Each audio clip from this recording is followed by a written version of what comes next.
What's this? Are we all gathered here on QueueTimes on a Wednesday night wearing our lovely vampire regalia? I think, if I recall correctly, there was a little fundraiser for an association, dare I say, a cadre of performers, in which I might have said if we reached a certain financial goal, I would return to run a vampire one-shot. And it seems that time is upon us. So hello, everyone, and welcome to our...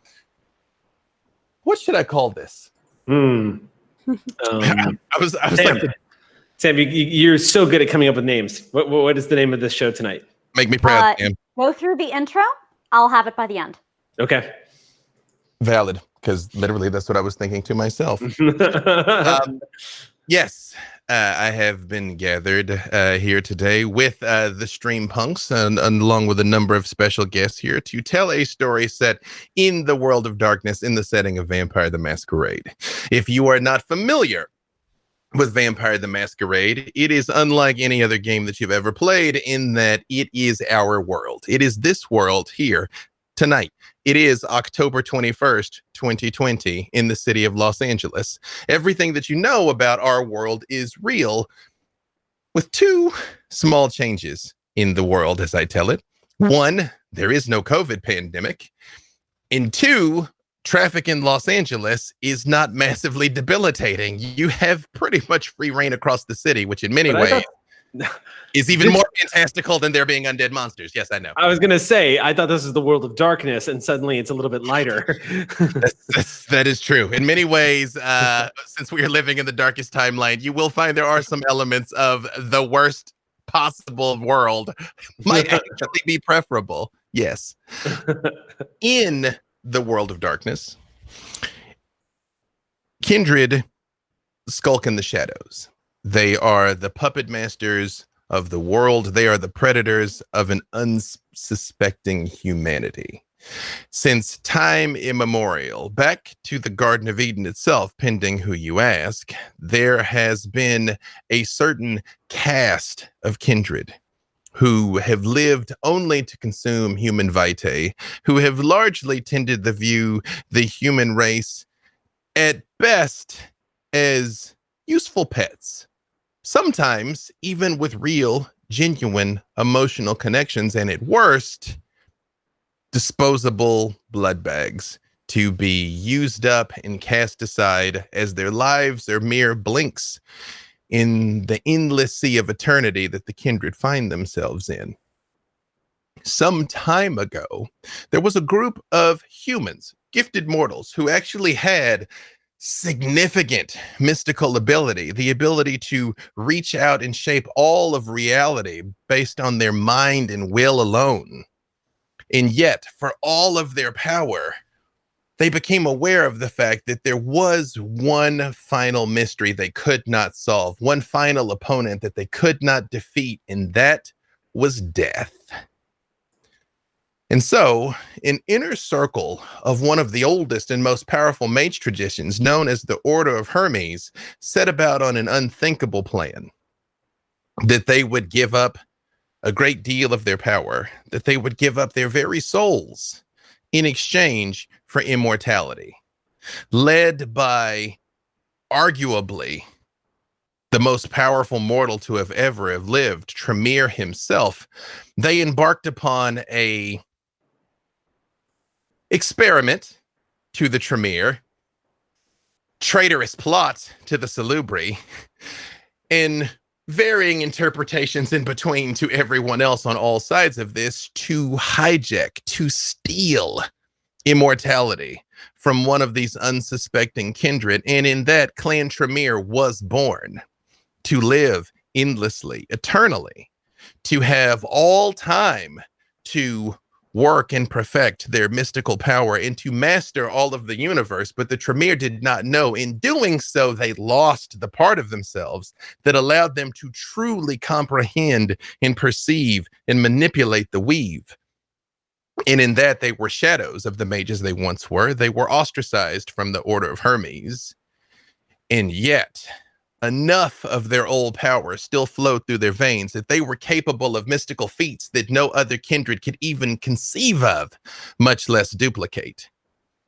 And over time, this youngest of the kindred clans, not tracing its lineage back to Cain or to Lilith, but to Salat and his murder and Tremere and his vision, they have spread out into the nights as an unusually unified front, a pyramid, where unspeakably old Tremere sit at the top.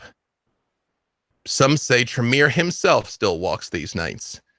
Others know his fate was far more elaborate. But they sit in darkness, issuing decrees out that all other Tremere across this globe obey without question, without hesitation, to the greater good of the Tremere and to the greater glory of the pyramid. Now, in these nights, there are some who have managed to extricate themselves from the base of the pyramid, who have gone rogue, following Karna and her brood out into a wild and chaotic night to make their own path at a time now when the kindred are beset by all sides and unity is more valuable than ever. They would have the audacity to leave.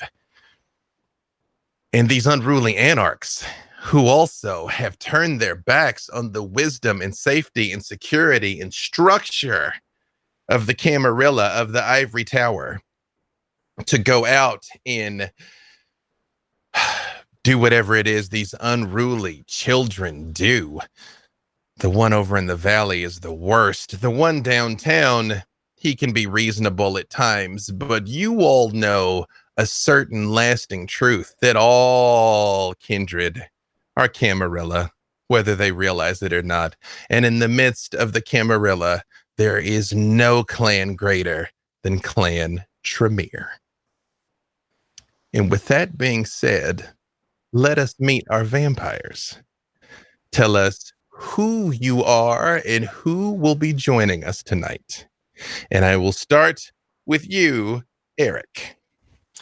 My name is Eric Campbell, and I am playing Spherus, the Tremere who was braced during a time of great upheaval and who is one of the survivors of Operation First Light. Sam. I'm Sam DeLev. I'm playing Jace Colkian, and I am an anthropology grad student and the child of someone we will meet very soon. Ravity. I am Ravity Domse, and I am playing Jameson Crane, who is the sire of Jace. Jameson is an archaeology professor and a little bit of a celebrity, if you ask him.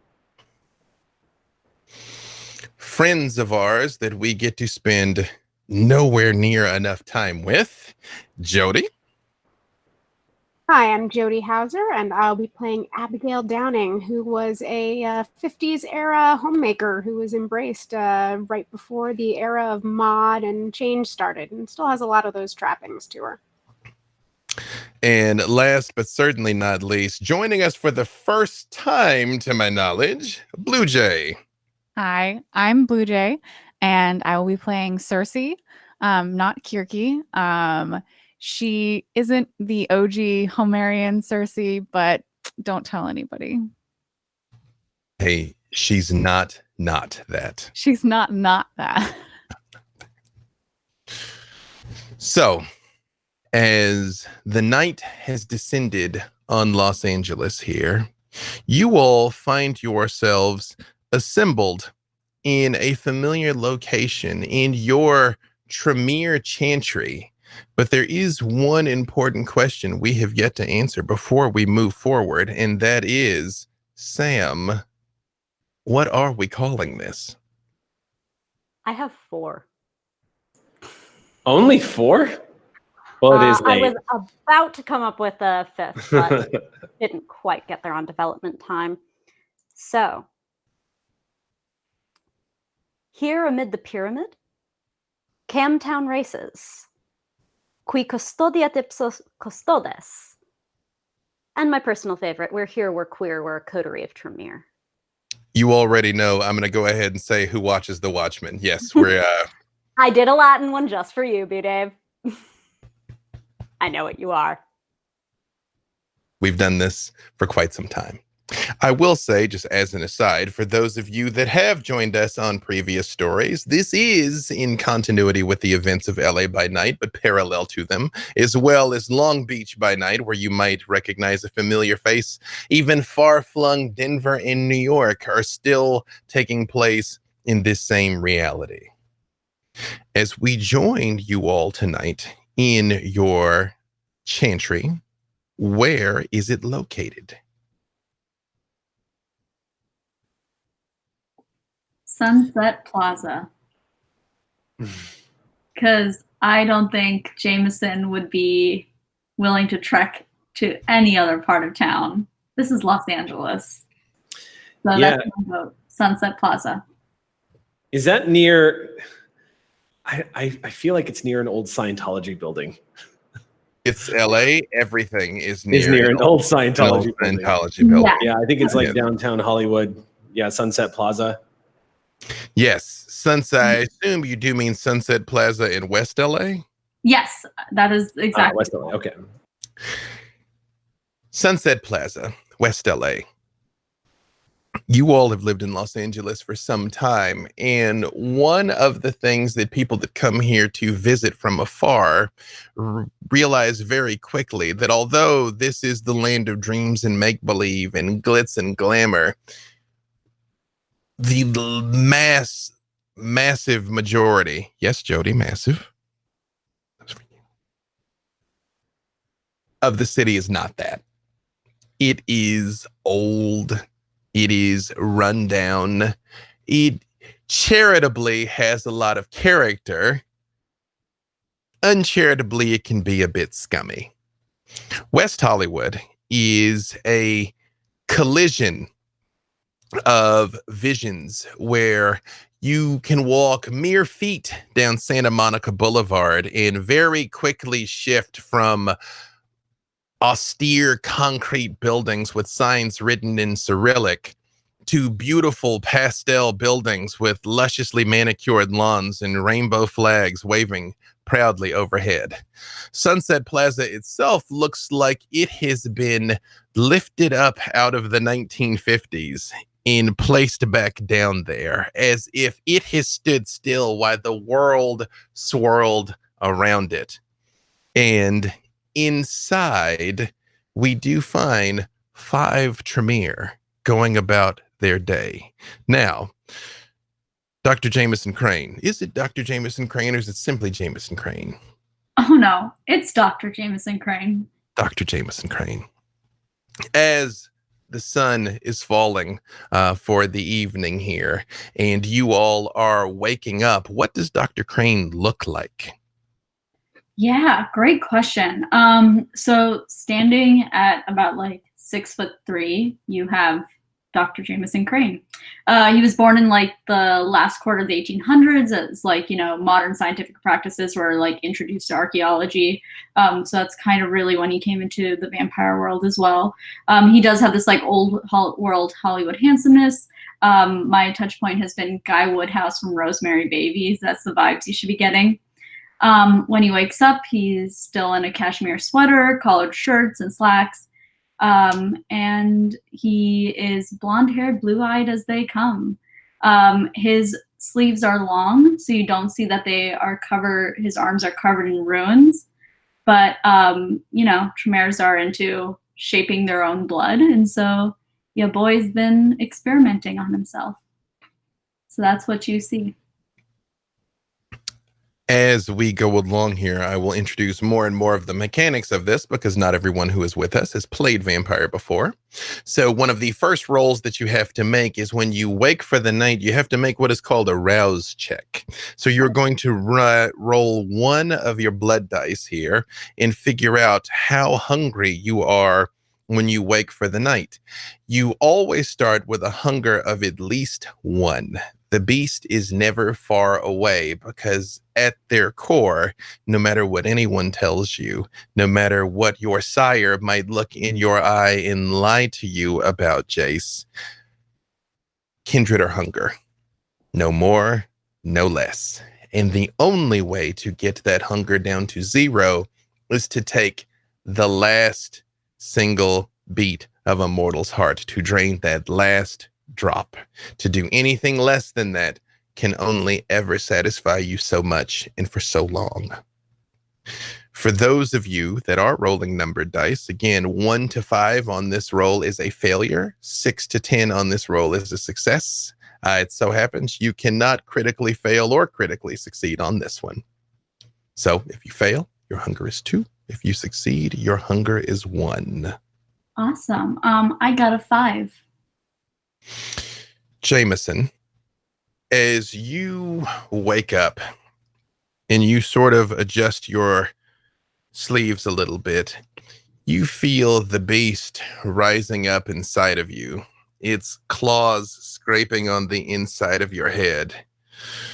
Jameson, my boy.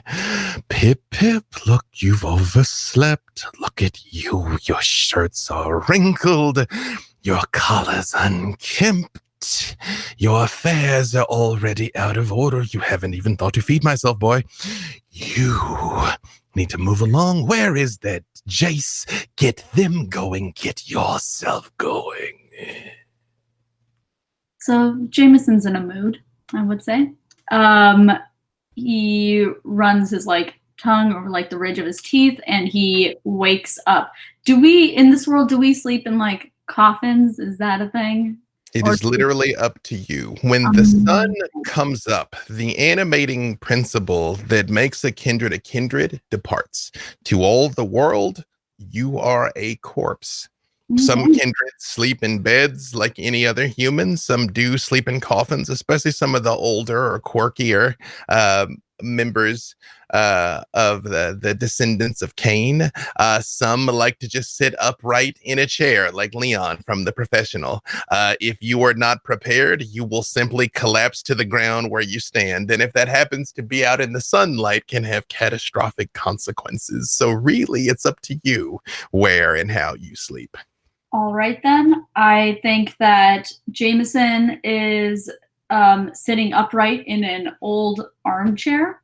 And this is where he's chosen to perch for the night. And this is where he wakes up a little irritated and angry. And no one's around to hear it, but you hear a little growl escape from him. And he's going to go find Jace. Firstly, Jace, did you pass your rouse check? I did, but there's still time to have fun. What is Jace's room like when they wake up? It's pretty simple, grad student resources, grad student results. There's some furnishings that Professor Crane has told me to use. They are very much to his liking, but I'm asleep in a bed. Pretty simple. Bed in a bag. And you find yourself blinking awake. It's that time of year where the days are getting shorter again, thankfully. You've gained an hour where the sun is going down closer to 7 than it was going down closer to 8. In a few sweet months, it'll be pitch black by 5. But for now, you feel the awareness come creeping back in as the light drops down behind the horizon. And you know night has come. There's that moment right after you wake up when you remember everything that came before and that's on your to-do list. And so I smash my head back against the pillow, remembering again. For the sake of description, Jace is 6'1", not enough to threaten the masculinity of Professor Crane, but enough to reflect well on him. Jace is mechanically stunning, and so very much well-muscled, fairly long, kind of curly dark hair, olive skin, dark eyes, very much unattractive contrast to Dr. Crane. Get you a Jace that can do both, right? And he did. An interesting fact is kindred don't sleep, and because you don't sleep, you don't dream. You refer to it colloquially as sleeping because saying we're gonna go be corpses for 12 hours is a bit too accurate to admit, even to yourselves. And so, yes, it is, Jace, a whiplash of when the day sleep comes upon you. It is irresistible. It is like plunging into deep water and darkness and silence in life again. Like no time has passed at all.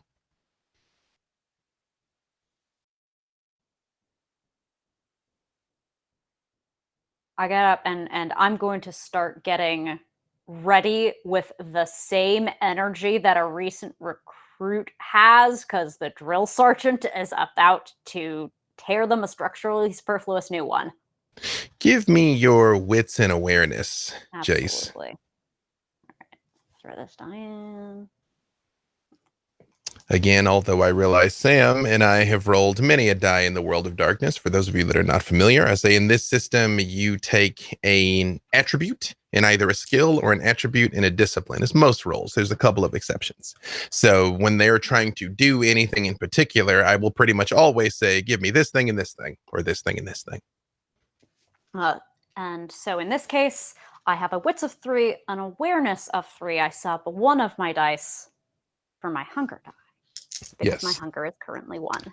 That is an important point for those of you that passed that rouse check. When you're assembling your dice pools, you are going to replace one of the dice with a hunger die. For those of you that failed, you will be replacing 2. As your hunger increases, you will replace more of your standard dice with hunger dice, up to a max of 5. And the more hunger you get, the more good things happen. That's definitely how it works. You can confirm. believe I have no reason to lie to any of you. It's no negative repercussions. None. That was 2 successes, by the way. I would say with 2 successes, you're so attuned to the click of his heels coming down the hallway. You recognize they are coming with haste, and you realize that Dr. Crane will be upon you soon. It's the jump, the smooth shirt, the quick check, shoes, and I move with as much haste as possible to try to not be bending over and putting on my shoes when it comes in. And yet, the moment you sit and slide them towards you, a familiar knock at the door. Spring up. Professor? Both of you to assume I knock V-Dave, but you know what? We're going to say we gave Jace the courtesy this morning, because I think that Jameson does try to put on pleasant airs around Jace as much as possible. He strolls into the room, and you can see that like irritation right behind the darkness of those like light blue eyes, but he looks around for a second. He stops. Oh, you've done a wonderful job with the place. I really appreciate the decor. Anyway, I need to eat. The night is young and waits for no one. And then he looks at what you're wearing. Are you gonna wear that? Is there something you would prefer? No, it'll do. It's just, it'll do. Anyway, Jace, let's go. let's go see if anyone would like to join us. Yes, sir. Abigail, first, did you pass or did you fail your rouse check? I passed with an 8. Excellent. What does Abigail look like? Abigail is mechanically beautiful, so not as attractive as Jace, but not bad. She has dark hair, which she tends to wear updo. She pretty much buys all of her clothes at places like Pinup Girls, where everything is retro, but to her just seems right. She definitely sleeps in both pearls and like heels, sleeps, and has like a nice little sort of mid-century modern look to her room. Stack of probably just really trashy like paranormal romance books on the nightstand because she finds them entertaining in a sort of weird, sad sort of way. Just at me, like I'm literally right here. Just at me directly. Yes. And as she wakes for the evening, what does she do first? I would say you do hear the ambient voices coming down the hall of Jameson and Jace talking to each other. You assume your other coterie mates are all probably beginning to stir. Just does a little quick puff of powder and then heads out the door looking bright and happy, as she usually tries to appear, at least. And, good evening. What are we up to tonight? Jody, do you mind repeating your name one more time, your character's name? Abigail Downing. So I think that Jameson sees Abigail and his face brightens up. Abigail, you look wonderful, if I must say so myself. And I think he's gonna stride up to her and like do the 2 kisses on a cheek, and just shake a warm hand. See, this is the kind of demeanor we should be having, Jace. Why the sour face? Abigail, please tell them to lighten up. I mean, I really feel everyone is entitled to whatever mood they choose, but the night is young and there's much to do. Well, that's certainly an opinion. Anyway, we should eat. Cersei, again, important point of clarification. Did you pass or fail your evening? Failed. Cersei, as you feel the consciousness returning to your undead flesh, you sort of reflexively flex your fingers. You feel a pressure on your chest. Another night, Cersei. Another night to carve our legend into this dull, blank, gray world. And Cersei, like, you can see her like roll her bones underneath her skin and this like grin on her face as she revels in the beast. And Cersei sleeps and wakes completely naked. She has a bed of very like old carved wood with leaves and lots of like there's a tiger and a wolf, lots of carved animals. Tons of pillows, very decadent sheets, and one of her herd always comes in at the end of the day to lay by her while she wakes. So one of my herd is next to me as I wake up and I roll over. What do they look like? This one is probably a college-aged woman.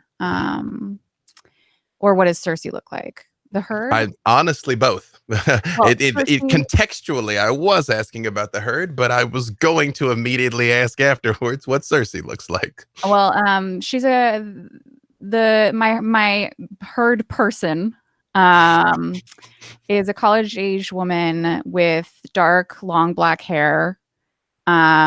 She's probably just got out of classes. So she's probably wearing like normal clothes, maybe even like reading a book or some kind of homework. Attractive, but not to overshadow Cersei herself. And Cersei has close cropped, very dark auburn hair, pale, beautiful, you know, the 2 dots, beautiful. And kind of like, you know, Botticelli voluptuous, not thin. And she wakes and she stretches and she rolls over and sees whomever this is. I don't know. She chooses to remember their names. And she's like, good morning. It is now, ma'am. How did you sleep? Like the dead. Is there anything I can do for you? Can I listen? Can I hear like everyone? Can I hear Jameson's steps to know whether they're in a hurry or leisurely? Because I think it's Jameson who would be the normal, like, okay, let's go. Give me your wits and awareness. Let's see. Let's see what I can hear. And currently, you're going to replace 2 of those dice with hunger dice. Yes. Okay, so my wits are 4 and my awareness is 3. So 7 dice and replace. So in 2 of them are going to be blood dice. Okay. I got 1, 2, 3, 4, 5 successes, 2 of which are zeros or 10s, I guess. Okay, so if you got 2 10s, those actually count for 4. So I got a lot of successes. Yeah, so that's you said there was 5, so 4, and then 3 more, 7 successes. Yeah. It's like radar. One of those successes was on a hunger die. One of those. Okay, so this is what is called a messy critical. So it's going to work. But the beast sort of jumps out and helps you in a way that you hadn't suspected. Like a lot of times the example we give, like you might be trying to pick a lock, you get a messy critical, you just break it. The beast is like, cool, you can get in now. And you're like, that's not what I was after. And I'm going to say, Cersei, even though you look over at this beautiful young woman, when you hear the place kind of coming to life, you just sort of lunge off the bed and open the door, still completely skyclad, and just step into the hallway like... Good evening, everyone. Is that how you plan on eating tonight? And I look back into the room. To eat. I eat. Well, if you ask nicely.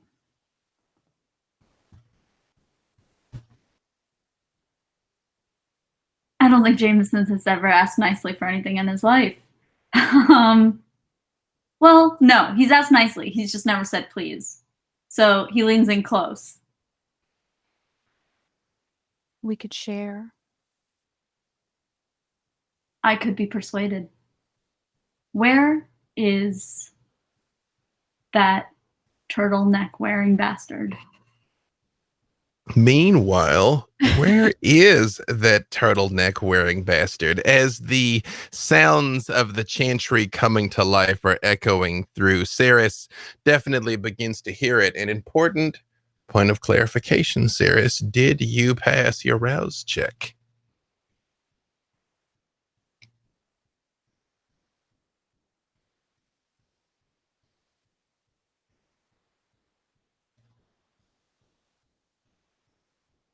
Oh, Eric, what's that look? Are you asking me? Sorry, I was watching Blue Jay going, oh, that's a funny expression. I guess she didn't pass it. No, I was watching you. I'm that guy. Yes, that is your name, right, Ceres? I was about to say, I didn't write it down wrong, did I? Okay. Sorry, Ravity had made a comment that y'all were going to nickname me Russ because Spheris is kind of an awkward name, but Spheris works fine, yeah. But I rolled a 10 on my rouse check. Perfect. You awake in control of yourself. Into what do your room and surroundings look like as you're beginning to animate for the night? Yes, I actually took enough in Haven to give myself a very small library. So my room actually looks like a very small space that's about 10 by 15 and mostly rectangular and lined with books, save for the grandfather clock that is constantly ticking at the other end of the room. The bed that I'm laying on is a single bed. It's a simple wooden frame and white sheets, and he always sleeps above the covers. And his waking up is the same every night. As his eyes slowly pull themselves open, he permits himself moments, just beats of staring straight up at the ceiling, still looking like a dead man with his eyes open, until he's just suddenly going to very abruptly sit straight up and sit out of bed and beeline over to the grandfather clock, and he pulls out a small pocket watch and just fixes the time to make sure that they're in sync with each other, closes it up and slips it back into his pocket. Rubbing his hands together, he just goes and checks his desk to make sure everything was where he left it the night before. And once he's gone through the ritual of making sure his haven is exactly the way it was, this small space, he's going to slide one of the books away on the bookshelf, bookmark another one, slide it away on the bookshelf, and then eventually he's going to walk over to the door and just open it up. What does he look like? So he is very plain. He is not, there's nothing about him that particularly stands out physically. He's about 5'7", and has a sort of a wiry body, and he does dress in the turtleneck and black slacks with black shoes. Occasionally he'll mix it up with gray slacks, but for the most part, he dresses not so much as to make sort of a dark statement, but it's sort of the last thing on his mind when he gets up every night. And you, I would just say you reach the door just as you hear Jameson saying, "Where's that turtlenecked bastard standing there with Cersei standing in all of her glory?" And everyone striking an odd assemblage here, having a woman in the form of Abigail Downing basically transported from the 1950s. You essentially have several generations visions of beauty all arrayed in the hallway before you. And then there's this like bland looking theater kid coming out of the doorways and kind of looks at everybody, and Sferis pauses for a moment and just, "Dr. Crane, you know I don't like that language." And he closes the door to his haven. Well, until the day you decide to do something about it, I'll keep using it. His eyes go back to Cersei. You hear the girl that is inside Cersei's bed very much kind of goes when she hears that. I turn to point a look at her that is like, "If you don't shut up, I will rip your tongue out of your skull." And then I turn back.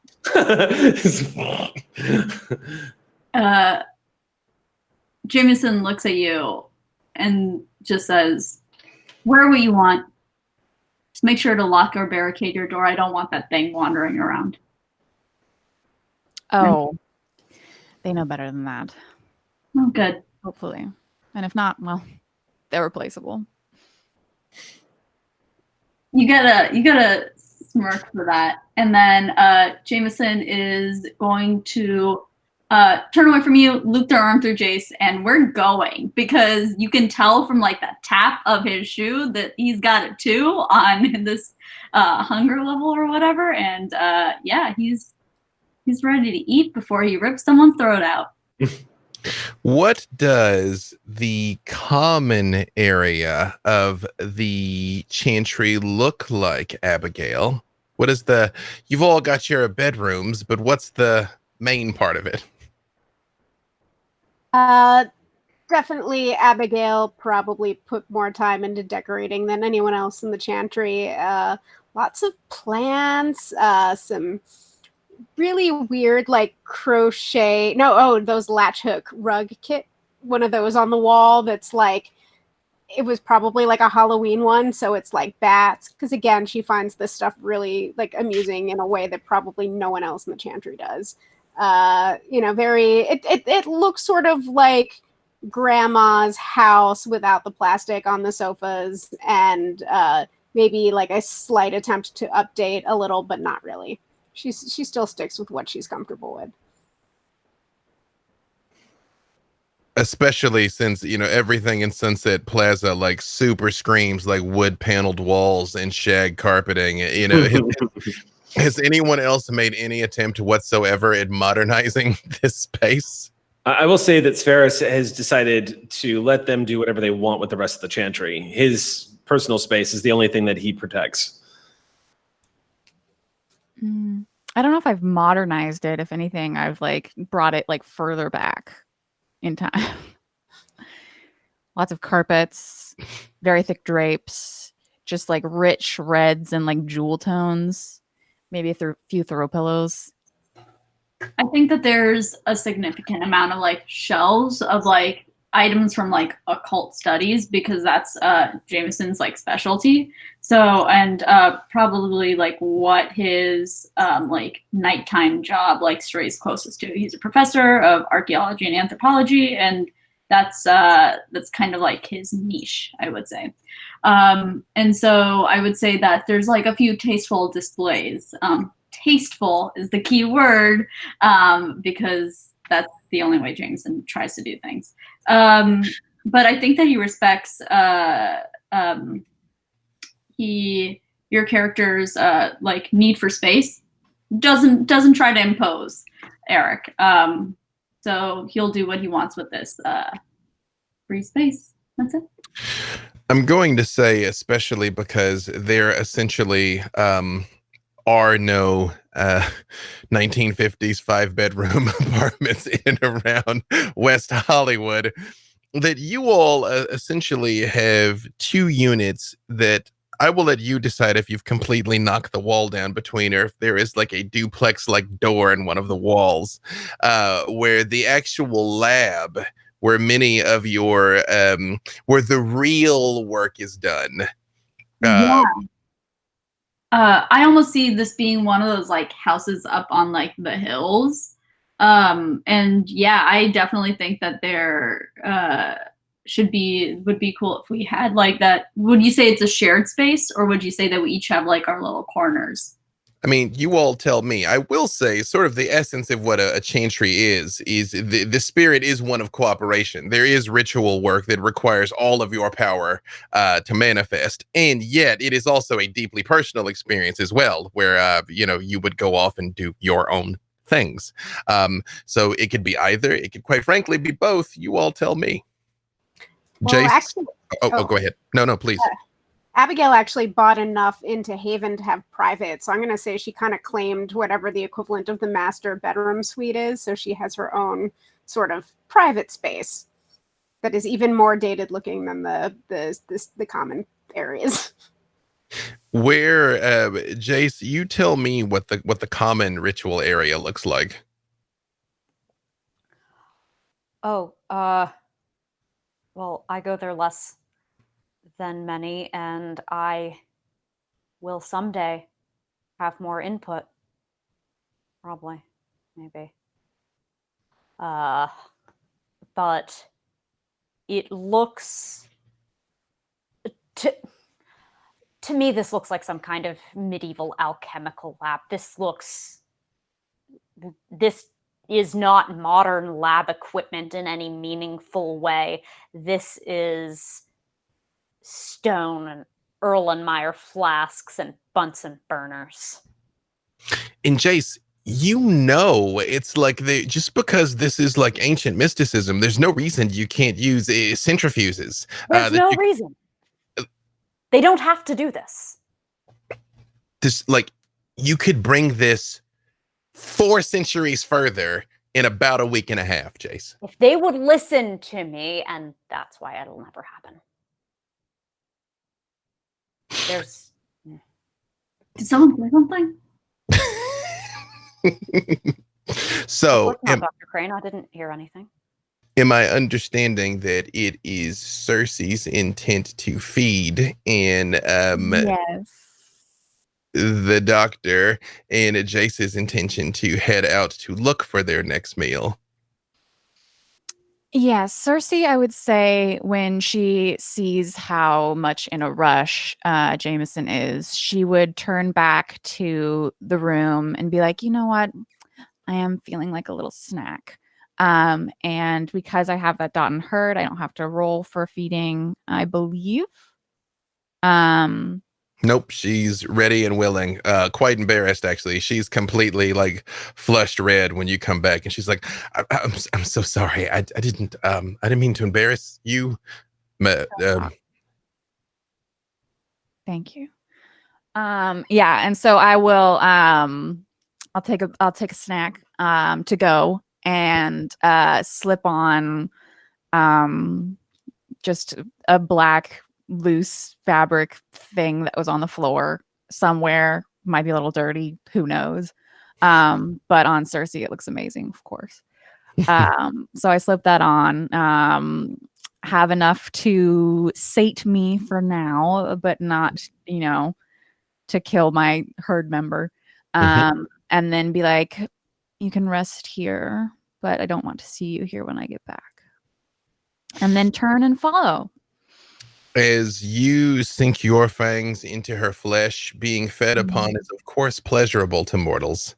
And she lets out the slightest when you bite in, and it is just as sweet to you, feeling youth and joy and happiness in her vitae, and the fact that she literally lives to please you. And My it favorite. doesn't take long to sate a single hunger, so much so she actually looks slightly disappointed when you stop, but knows better than to say so. And when you tell her that she can rest there, she just sort of like collapses into like a very happy mound into the covers as you are heading out. Is Abigail still here, or has she also followed after Jameson and Jace? Is Russ still here? You're muted. Yep, I'm still here. None of you have actually departed yet, because they will notice something when they get to the door. But yes, Cersei, please continue your thought, as they've been waiting for you. Even though the whole thing is maybe 10 minutes, you can see Jameson's temperature is rising somewhat as your coterie mates are talking amongst themselves. Yeah, Cersei, as she exits the room, she very pointedly like wipes off her lips, even though there's no blood like there, just to be like, look what I have and you don't. And then says, "Oh, did I hold you up?" Not at all. Are you ready? You've finally found a piece of clothing, it looks like. I see our antics are taking longer than normal this evening. I'm not that pleased with it either. Russ? I'm referring to you as well, Doctor. He's going to choose not to answer that. Where would we like to eat tonight? Jameson asked the room. Dealer's choice. You all know West Hollywood is a very popular area, both for locals and tourists. Within just a couple of blocks of here, you can get almost anything you want. You can just go down and blend in, see who sticks out, or try and head somewhere in particular. The city is at your disposal. Well, dealer's choice it may be, but I don't want these sour looks from Russ and Jace for the rest of the night. So if it's going to make you happier, you should pick. Jace looks to Ferris immediately, rather than choose themselves, because they know if they choose, it will be found inadequate and it will be my fault.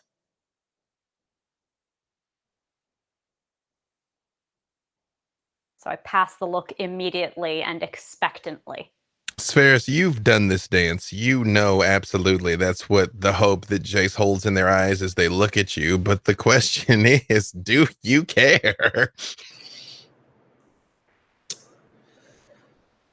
Well, we could always see what's happening at Elysium. Elysium. Wonderful. Sounds great. That would, of course, prohibit any feeding rites taking place at Elysium. Perhaps it might be best for us to tend to ourselves and gather again later. You want to split up? But what about family dinner? You all know the Camarilla Elysium in Los Angeles is at the Getty Center, which is a spectacularly breathtaking museum that sits high atop a mountain overlooking the 405 freeway. It has been featured prominently in movies. In fact, it was in Star Trek Into Darkness as Starfleet Academy, is how beautiful of a structure it is. Not that any of them has seen that. True. Not that anyone should have seen that, but that's a different type of horror that than we're here to discuss. I mean, I had to make a rouse check after that movie. I failed. Doctor Empire. It's the world of darkness. There's going to be a lot of shade. Just by default. See, I can pun too, Sam. Was this an Alta Sombra campaign? Because it's getting shady in here. Dr. Jameson, as you all are sort of discussing what you're going to do and you're heading towards the front door, of course, although this home has windows, they are, of course, blackout shades, blackout curtains upon blackout curtains, because even the tiniest idle sunbeam that came through and caught one of you unaware is literally catastrophic. So it is dark in here besides your lights. As you go and open the door, you're immediately met with the staccato flicker of blue lights. There are police right outside. Hey, okay, so real quick. You're like, so I start blasting. Because I just go full Zorg on all of them. No, so the thing is, Aceris is a survivor of First Light. And I took that in my lore sheet at 1 dot to be able to anticipate and know their tactics and whatnot, kind of as a thing. But as a result of his encounter with First Light during that now legendary night of the modern nights here in Vampire, the sight of police lights right outside our door. You know, Ceres is a very stoic person. He usually just conducts himself very calmly and quietly. But his visual stiffening of like seeing those flashing lights is like there's a slight sound of the scuffing of his feet on the hardwood floor as he comes to a dead stop upon spotting them. Would we know that is that I want to attack or I want to run? That is do I need to run? Okay. Do I need to run? Is And kind of the immediate reaction that he has. Would this fear be something that you've shared with the Chantry or that we've experienced with you before? You would all know about, first of all, you would all definitely know about First Light, but you would definitely know about my history with First Light. Okay. Then So, I think in that case, Let me give a little background for the people that don't know.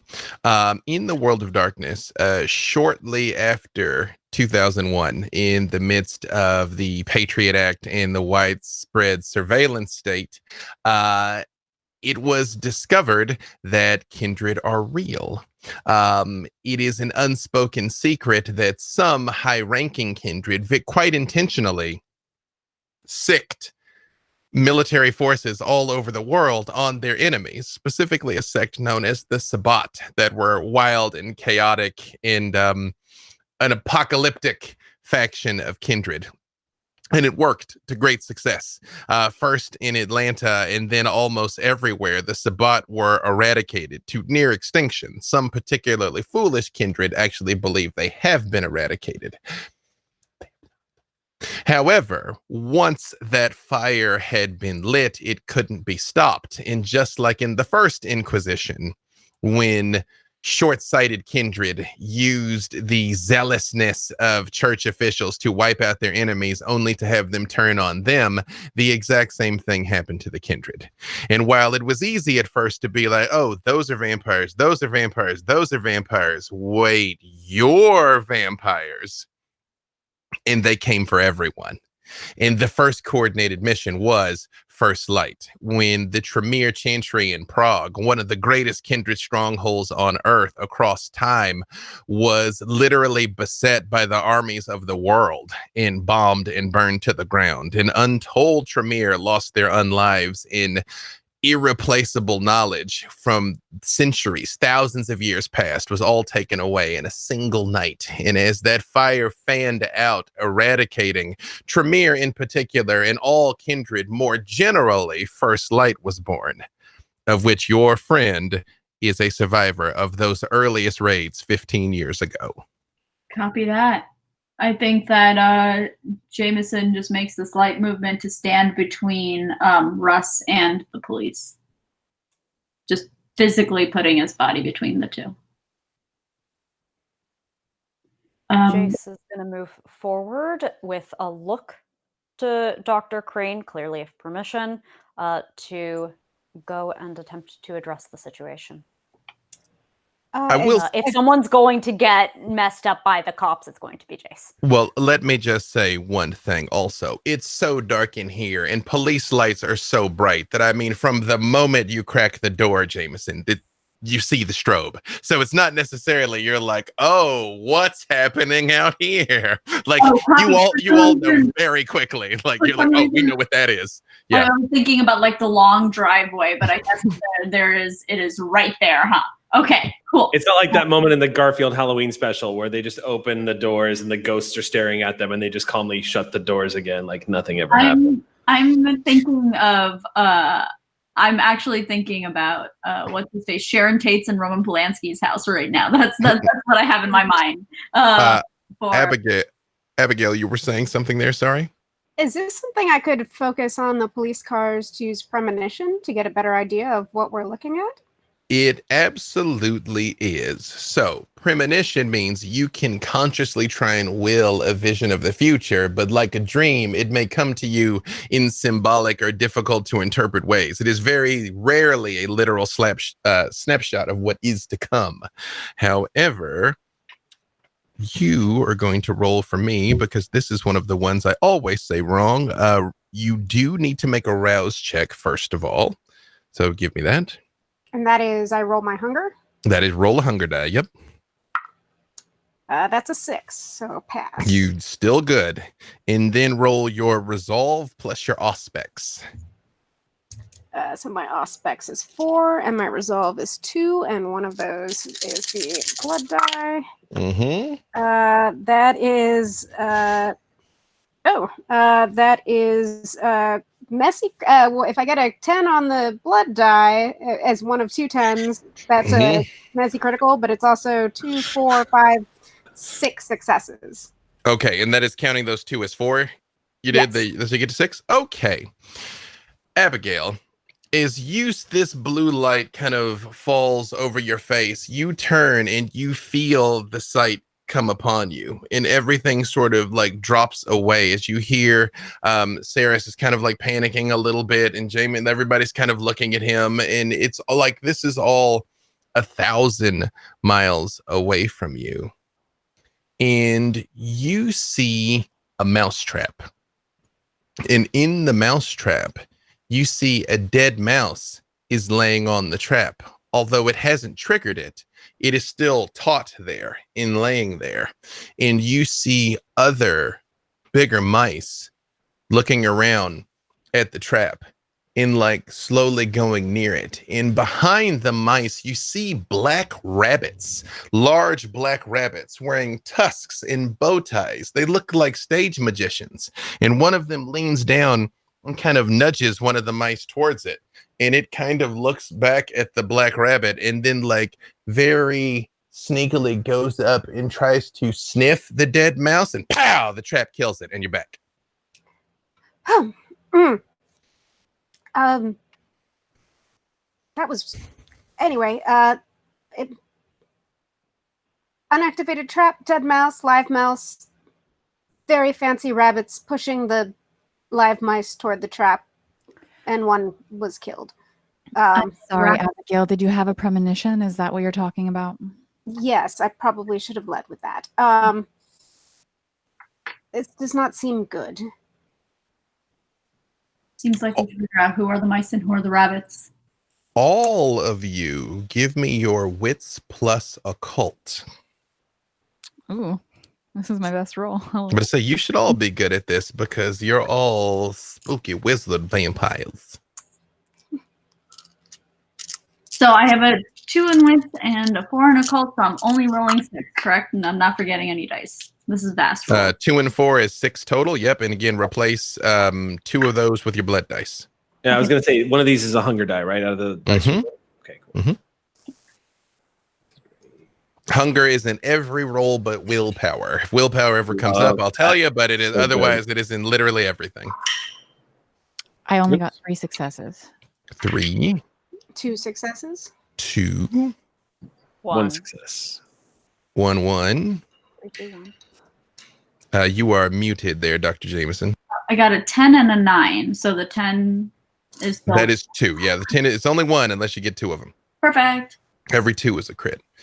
Cersei, you're sort of used to helping talk Abigail through some of these things. I think, especially due to your namesake, you have a respect for the fact that her gifts lay elsewhere, not so much the standard ritual fare as some, and yet she has proven herself invaluable many, many times. And so you try and sift through this for the nuggets of gold in these premonitions of hers. And one thing that jumps out at her, she's like, fancy rabbits. The Black Rabbits are the top tremere coterie in Los Angeles.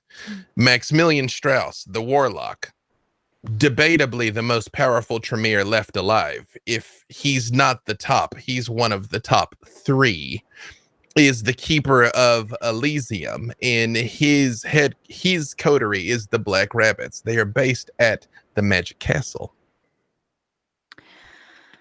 And so the process of this is that Cersei goes to stand in front of Abigail and she says, "All right, Abigail, close your eyes." And then like has her describe in detail everything she can remember from the premonition and like asks a bunch of questions very, very quickly. So we're going through all this like at speed.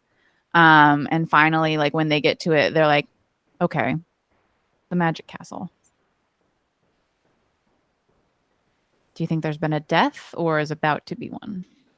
When she says the Magic Castle, the Black Rabbits are common enough knowledge. It's like living in LA and not knowing who the Lakers are. You're like, oh yeah, Black Rabbits, yeah. I mean, a mouse trap seems like there is a trap, I would guess. That wasn't very subtle. I just mean, would we be warning them or are we the mice? We're the mice. I mean, the rabbits weren't the ones going into the trap, so that would seem that they are the people owning the trap, although I don't think rabbits usually use mouse traps, but anyway. You all hear a knock on the door. Jason's going to go answer it, right? Absolutely, sir. And I will leave and shut the door behind me as I answer. And weirdly, I may be the only person ever to relax in front of the cops because, frankly, what's inside scares me more. If you've never been around the flashing blue lights, the strobe is very like off-putting, just the way your shadow dances behind you and things. And give me your wits and awareness, Jace, to see how quickly you take in this scene as you sort of come out and close the door behind you. I appreciate Ferris is like their dad. Lock it, activate the self-destruct. Yeah. Ferris is just kind of lingering in the back. He has a moment where he glances around and considers the possibility of, if they come inside, maybe I should be reading a book? Like, make it look like I'm not, like everything's fine here. Like one of those Victorian movies where all of a sudden the women just assume like a normal, natural position, like they were sewing or doing whatever the hell that they were doing. And like, he has the exact same sort of like nervous instinct of like, what would be very unkindred looking to do right now? So while Cersei is kind of helping, Abigail still kind of process things, Jace is stepping outside. Jameson, that leaves you to see that whether or not you consider him a friend, he is a colleague and a coterie mate, and you do know he is in distress. Does Jameson do anything? About Russ? Yeah. Mm-hmm. I think that Jameson doesn't consider him a friend, but he does consider him family at this point. Important clarification. Everyone is family at this point. It's like, do I like you? No, but will I stick it out with you? Absolutely. And so he turns to Russ and says, "Do not bolt." Do not bolt. You look like you're going to bolt. You've got this nervous tick. I don't plan on running unless they come in with fire and crosses. He smirks kind of sarcastically. Sferis, roll for me your unspent willpower. So that's something I need to clarify. All of you have a willpower pool. It is the total of your composure plus resolve. Anytime I ask you to roll something, you can spend a point of willpower to re-roll up to 3 black dice. And by black dice, I mean non-blood dice, since I realize not all of you actually have black dice. Of course, that means as you are doing that, the amount of willpower you've got goes down, which can have some other consequences. So it is a useful resource, but it is a limited resource. As of now, since I didn't mention spending willpower, you should have the total of your composure plus your resolve to spend. Now, with this roll, no blood dice. This is all black dice. Okay. You cannot bestial fail a willpower roll, but you also cannot re-roll a willpower roll. It just is what it is. 6 successes. You're fine. You're fine. No, you're like in the back of your mind, you're like, I'm good. I'm good. Am I not good? No, I'm good. No, everybody's watching. I'm all right. I think in the back of Ceres's mind, he, even after all of this time, even after everything that's happened, he still, because of how abrupt it happened, there's a part of him that still every now and then expects the door to get kicked open and to feel the burning sensation of true faith and the sounds of gunfire as the light enters the room. Like there's a part of him that still expects that to happen from time to time. And there's been nights where he's woken in the coterie and he has not left his room. I'm going to say, Ceres, you are a learned man.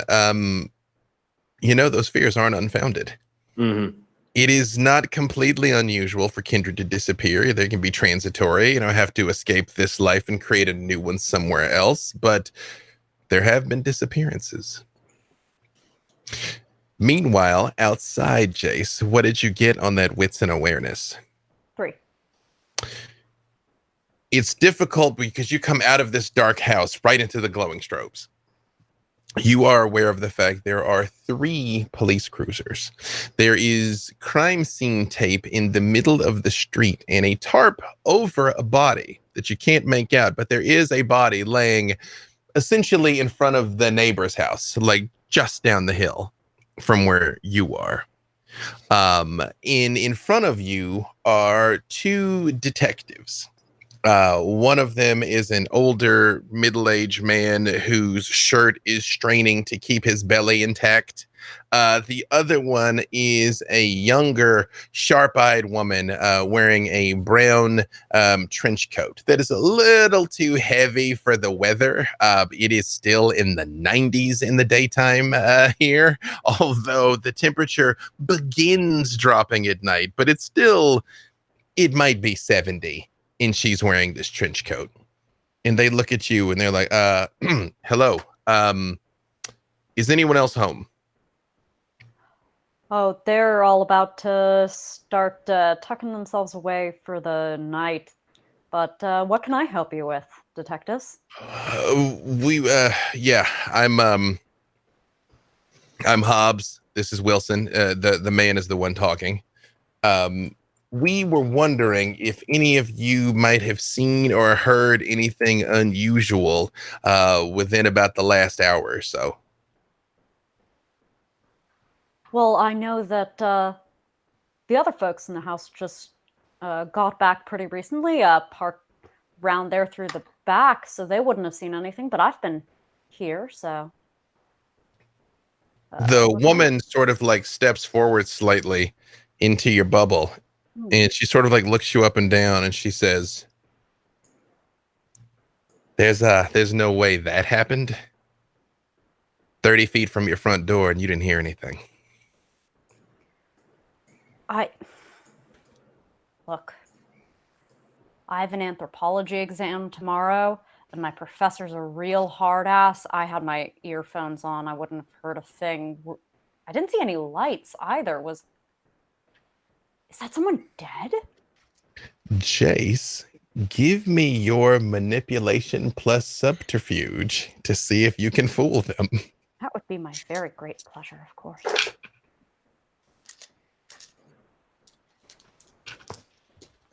Let's see. Yep. And that's another 2, and 2, 4, 6, 7. You see the man immediately, Hobbs, is like, well, if you didn't see anything, you didn't see anything. Enjoy your night. And you see she kind of like reaches out and touches his arm, and she just kind of like looks at you and her eyes narrow, and she says, you sure we can't talk to the rest of the family? I know you say they didn't see anything, but it could have been anything. Maybe they saw somebody. Maybe they don't know they saw something. Look, I don't know what to tell you. They weren't around.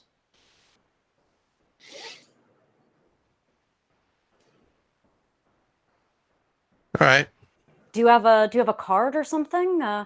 Maybe if any of us remembers something, we'll contact you. Wilson, wasn't it? Yeah. You watch a lot of TV, don't you? And she pulls a card out, and it does say Detective Wilson. Yeah, I do. But hey, the procedurals are the best way to unwind. Hey, are they actually accurate? I've always wondered. No. Yeah. I bet. Man, does it ever get frustrating? Only nightly. And you see Hobbs turn over, and he does kind of like slap her in the arm and say, cut the kid a break. They didn't see anything. Come on, let's to the next house. Hey, maybe stay inside and lock your doors. I mean, this is not necessarily something I should say, but whoever did that close to your house, lock everything, and if you got a gun, fucking grab it, kid. You hear me? Jesus Christ. And he very much is like in your face. Dang. Appreciate that, man. Thank you. And he kind of like, he very much looks like this shirt may have been ironed during the Bush administration, the first one. And just like, okay, yeah, we're gonna, yeah. Hope you find that bastard. Yeah, and she does, like, she literally elbows him pretty hard, and he's like, yeah, no, don't, yeah. And literally, like, just kind of mid-sentence, the two of them kind of, you see them turn and walk towards the neighbor, like the next house over. So if the body's like in front of house A and you all are house B, they're essentially walking straight to house C. The rest of the officers that must go with those cars, you do not see with your 3 wits and awareness. You're aware of at least 3 cruisers and 2 people that are apparently together. What does Jace do?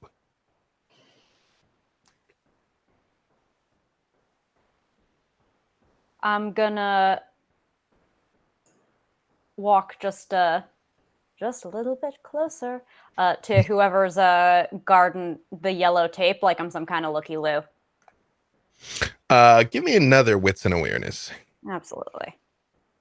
Let me get rid of a whole bunch of these being charming and cute dice. I want you to know how poorly that could have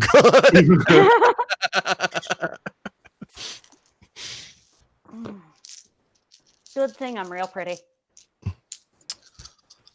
Art imitates life, Sam. Hey, that's certainly why I crit. So that's let's see, 2, and then another 2. So 6. 6 with a crit, you say, eh? Yeah.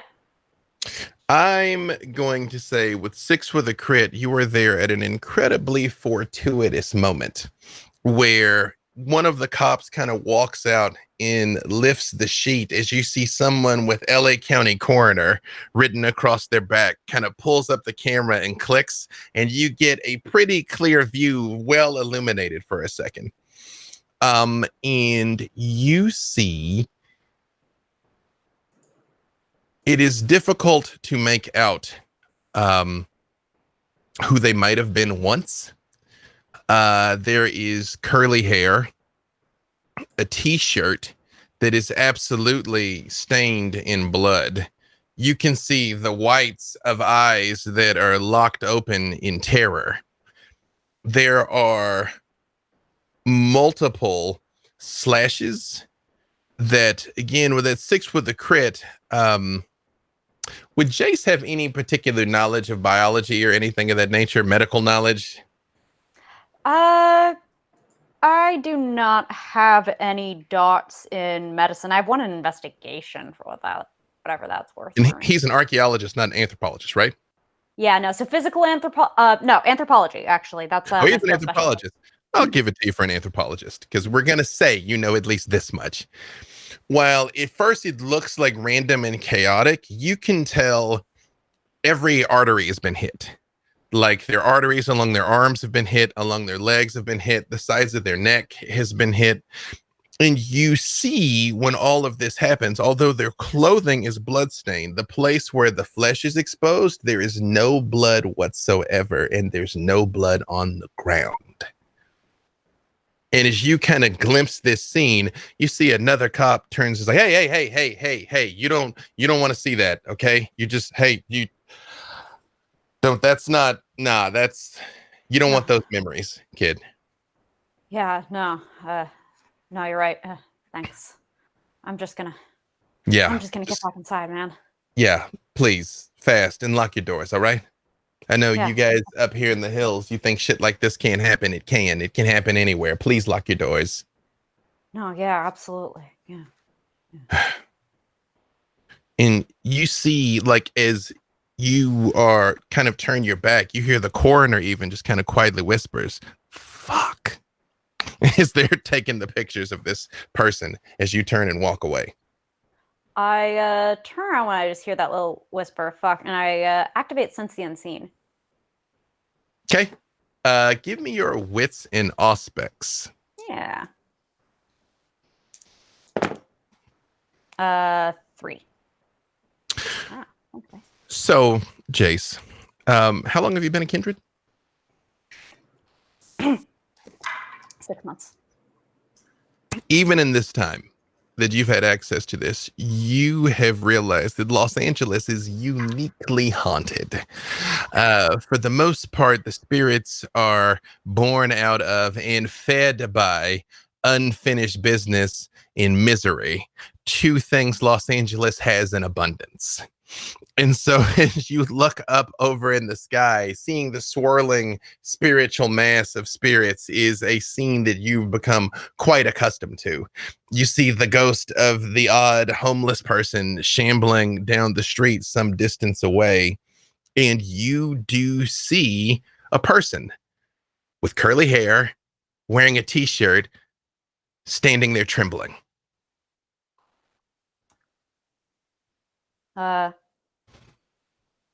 If I can catch their eye and sort of do the head turn, hey, meet me on the side of the house kind of thing, I'll see, because I want to kind of draw them away from. I've been told to get moving multiple times now, but it's the. So let us see to what extent you can give the nod to this ghost without having these cops watch, because they are temporarily preoccupied, at least. Give me your either charisma or manipulation, whichever is higher, in subterfuge to be like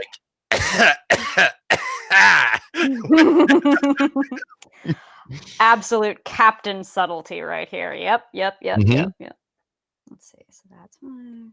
I'm very pretty. That's cocked. Oh.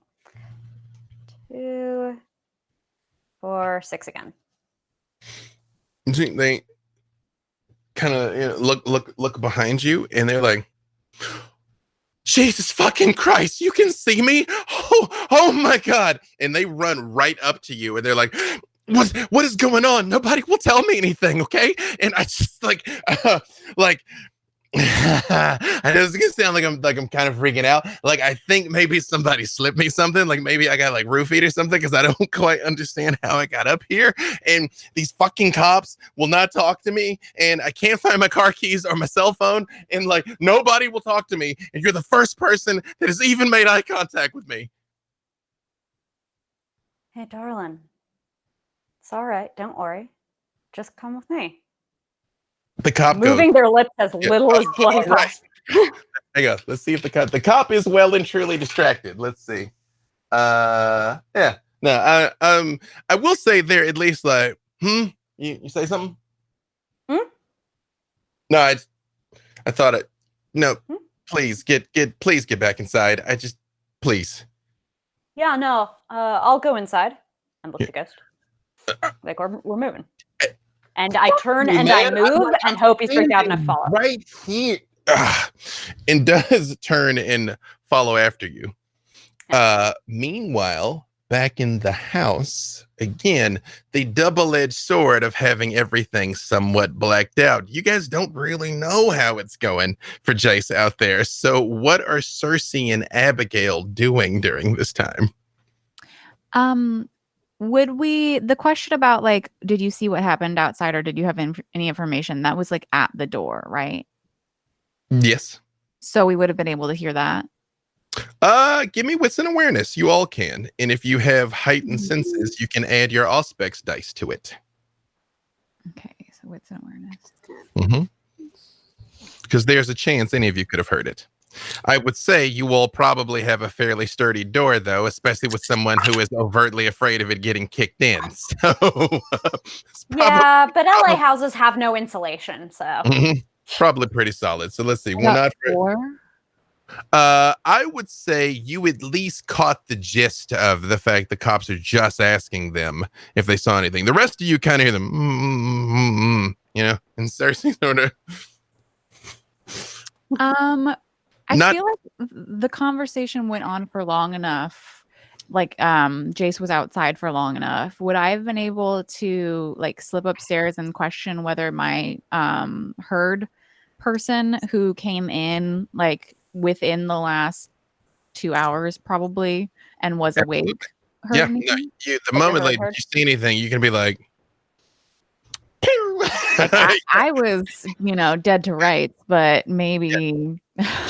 She is very much still kind of entangled in your sheets, and like, I didn't know you were gonna be back so soon. And she like very much gets up and starts like picking up her stuff. Like, I'm sorry. No, really. I actually had a question for you, Tabitha. Was it? When did you arrive here today? About a half hour before you woke up. You're so beautiful when you're sleeping. I just rush here to get here as fast as I can. So sweet. Did you come in through the front door or the back? The front. I got dropped off by an Uber. Yeah. Did you see anything or hear anything outside between the time that you arrived and the time that I awoke? Anything like what? I don't know. Brutal murder. I don't think I saw that. And you do see she sort of sits down on the bed and she thinks for a second and she goes, there were these weird like religious types. I just thought they were like Mormons or something. Who are we to judge, really? Yeah, I mean, like everybody's got their kink, right? I mean, you know. And were they wearing suits or something? What made you think they were Mormon? Yeah, no, it was like white button up, tie, like a brown trench coat. Like I thought they were. I mean, they could have been like like Constantine cosplayers. I don't know if you watched that show. But they were the only thing that like kind of caught my eyes. They were wearing these like gold necklaces. They looked like they were like a spiral, like a. Thank you. You can go back to, I don't know, whatever you do. And then she just leaves. You see, she very much leans over onto your pillow and just like takes a deep breath and just like hugs it against her face when you turn and walk out. Which honestly, if you think about it, is probably pretty terrible because you were just a corpse on it for 12 hours. But still, she's. I mean, if she didn't like it, she wouldn't stick around. Anyway, so with that information, I will come back down the stairs. I will say you're coming back down the stairs right about the moment that Jace is sort of opening the door. And again, the strobe of the blue lights is still going, and Cersei's coming in one door, and Jace is coming in the other. Immediately, unless you had Sense the Unseen active, you all would not see the ghost behind them, though.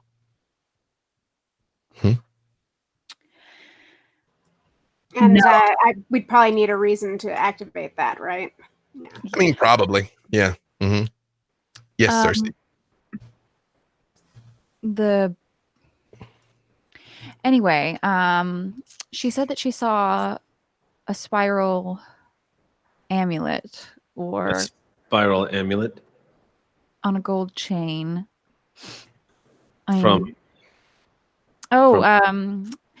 She's the only one around here that would have been awake for it, for whatever happened outside. I'm not sure what, but she says that there were Mormon-looking people wearing a gold amulet with a spiral design. Can I make an occult roll on that, B-Dave? You absolutely can. You, Jace, see this person behind you turns and goes like, holy shit, everybody in here is hot. You're like, like hot hipsters? I don't. That was awfully nice of him. I don't. Is there a specialty that would kick in here? What specialties do you have? In occult, nautism. Nautism would not apply. Okay. So rare that it not apply to something. I was raised in the 90s when the Sabbat were big. Mm-hmm. I'm just saying everything they said was going to happen kind of happened. That's all I'm saying. Two successes. 2. You need more information. Like it doesn't leap out of you're like a spiral. I don't know. That could be anything. Do you remember seeing anything like that? I say, addressing the air. Mm-hmm. At that, I will activate Sense the Unseen. Once they're talking to something that doesn't seem to be there. It's a good idea to ask, though. It's a shame she didn't get a better look. Either way this goes down, though, somebody murdering people in front of our haven causes problems. Maybe that was the intention. It could be. Excuse me. Did Sprockets over here just say murder somebody? What?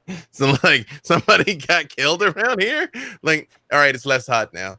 The rat in the trap. Maybe. I mean, there was a body in the trap. In the vision, the rat that was pressed forward also died. Perhaps yes, that was actually the body was just bait. Visions, bodies, baits. What? Can I also attempt to discern whether or not I would remember anything of a spiral pattern? Absolutely, any of you can. Wits and What was occult. the roll? Wits and occult. Okay. I rolled Yeah. 1 dice. I did intelligence. That's great. Yeah. Still failed. You see, he sort of is just kind of standing there, and he goes, "This is the most fucked up day." Let me think. Really, yeah. Sit down. Tell me what's going on. Talk to me about your day. And I lead Ghost to just like a front room kind of chair and kneel down and sort of body block the rest of the room while they're doing the thing to enter in. I like this place. It's like my grandma's house, and like she's like my grandma. If my grandma was like hot, is that weird? Jace, No, what it's not. It's flattering. Thank you.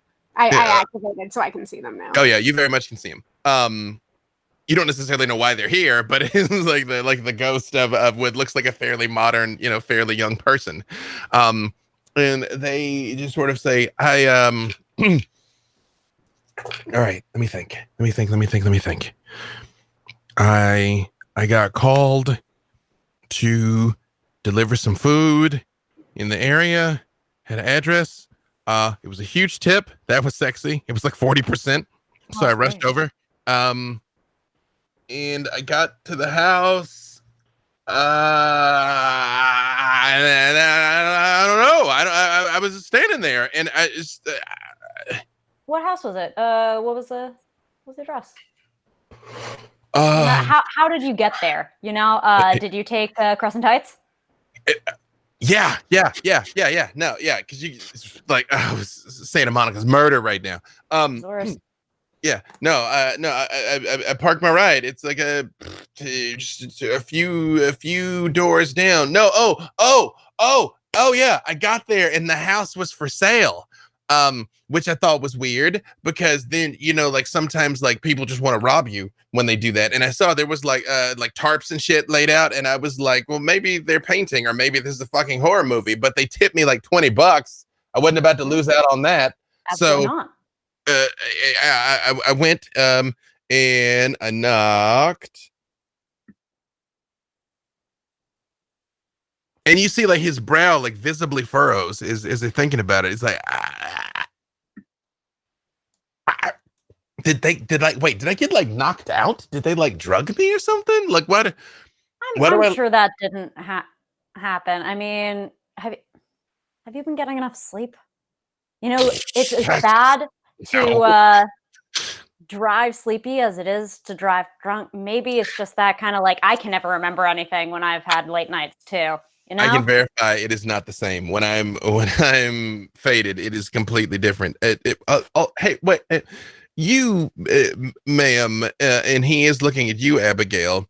He's like, hey, I was just telling them, like everybody's been ignoring me. Like the fucking cops like wouldn't tell me anything. I was just like, hey, I'm lost. I can't find my keys or my phone. And like they just ignored me. Like, well, the police, unless you're not their immediate business, they don't really give a damn. Right. So rude. On that wits and occult, how did you guys come out? Also got Roll, 2. I got a 1. 2, 1. Yeah. You babies, I love it. You're so adorables. Who knows? Could be literally anything. Jameson, how much on your wits, Nicole? You are muted, Dr. Jameson. I am realizing that now. And it's 6 and above, right? Yes. Okay, great. Then that is 1, 2, 3, 4. 4. You think what Cersei is describing sounds like a golden mean spiral. A golden mean spiral. What is the association with that in this world? Or is it just is it affiliated with something, or does it have any sort of origins as an archaeology professor? Is there a way that I can roll for that sort of association if I wouldn't just commonly know it? It is honestly one of the most common and most general symbols across time. The golden mean, the golden ratio, is literally imprinted on life on Earth. It recurs in plants. It recurs in animals. it's almost like having the sun as a holy symbol. You're like, I mean, like lots of people have done that. Like, I mean, lots of people are like, all hail the moon, you know? Like, no, it does not jump out at you as anything in particular. However, for you, Cirrus, when Dr. Jameson's like, oh, it's probably a golden mean, and kind of pulls open the book, and you see the ghost kind of looks over his shoulder and is like, oh, I did see that. I thought it was dope.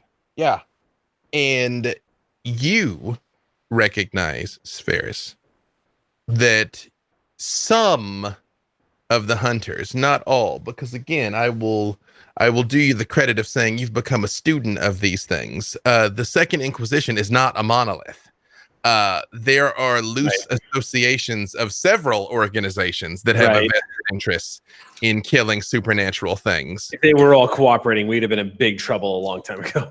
Exactly. Yeah. Some of them have used that symbol. Mm-hmm. And Jace, give me your composure and insight.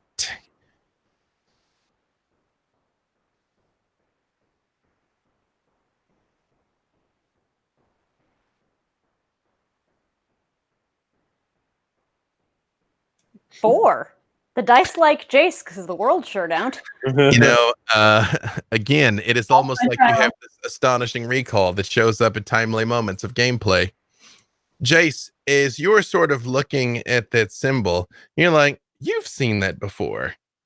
And you're like, where? And you realize when Detective Wilson pushed her coat back to get the card, she had that chain around her neck. And that's a good place for us to take a little break. So we're going to do a quick 10.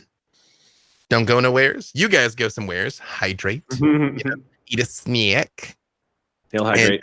And, he'll hydrate. And we will be back in 10 minutes. Maybe 9. 9. I'm just saying that the Camarilla is better than the Anarch state. I'm just saying. Look, man, they're going to turn on the camera anytime, and I can't be heard saying that they actually make a lot of valid points. I'm just saying.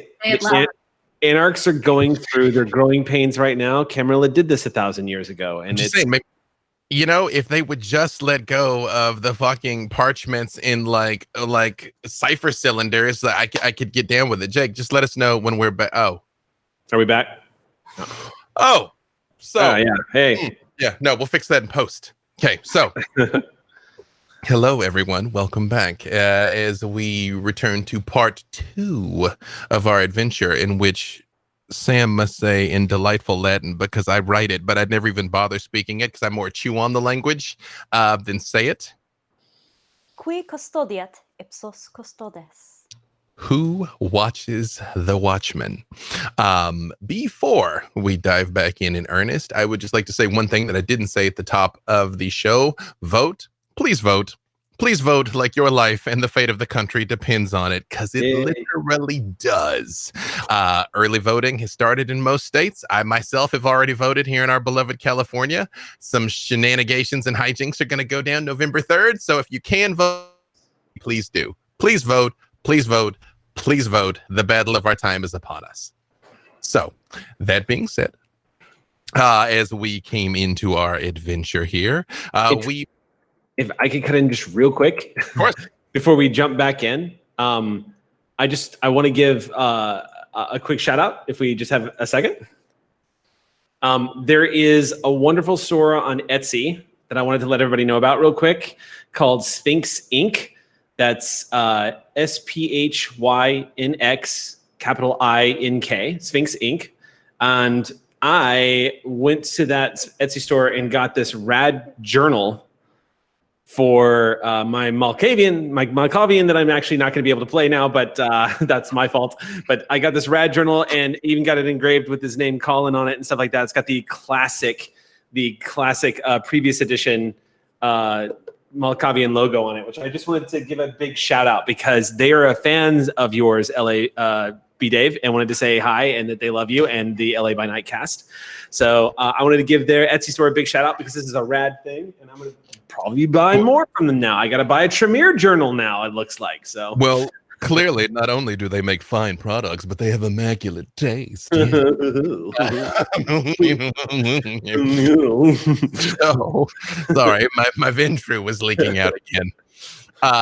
So we met our coterie here of 5 fine, upstanding members of Clan Tremere: Spherus, Jace Colkian, Jameson Crane, Abigail Downing, and Cersei, only Cersei, who were just beginning their nights when, as they were about to set about on the town, were immediately greeted by the harsh, sparkling blue lights of police cruisers parked just outside their home.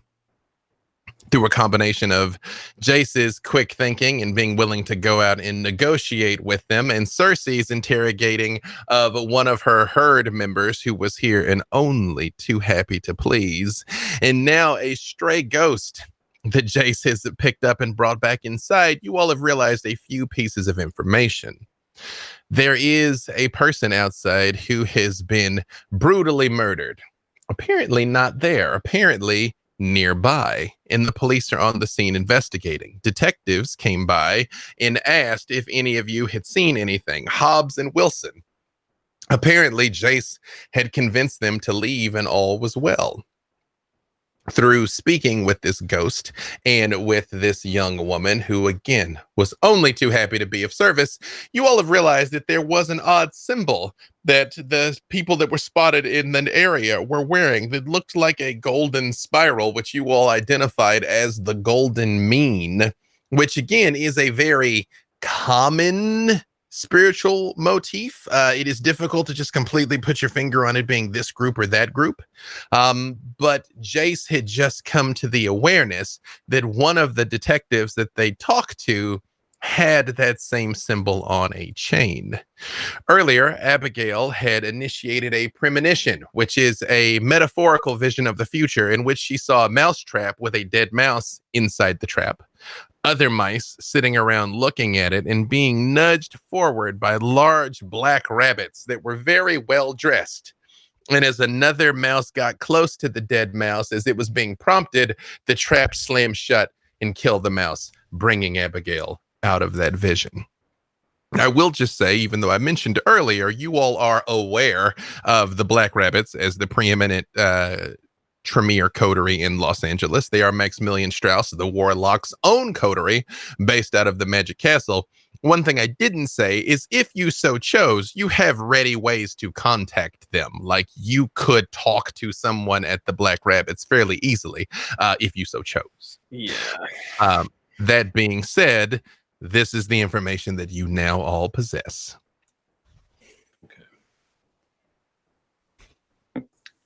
Are we still talking to the ghost?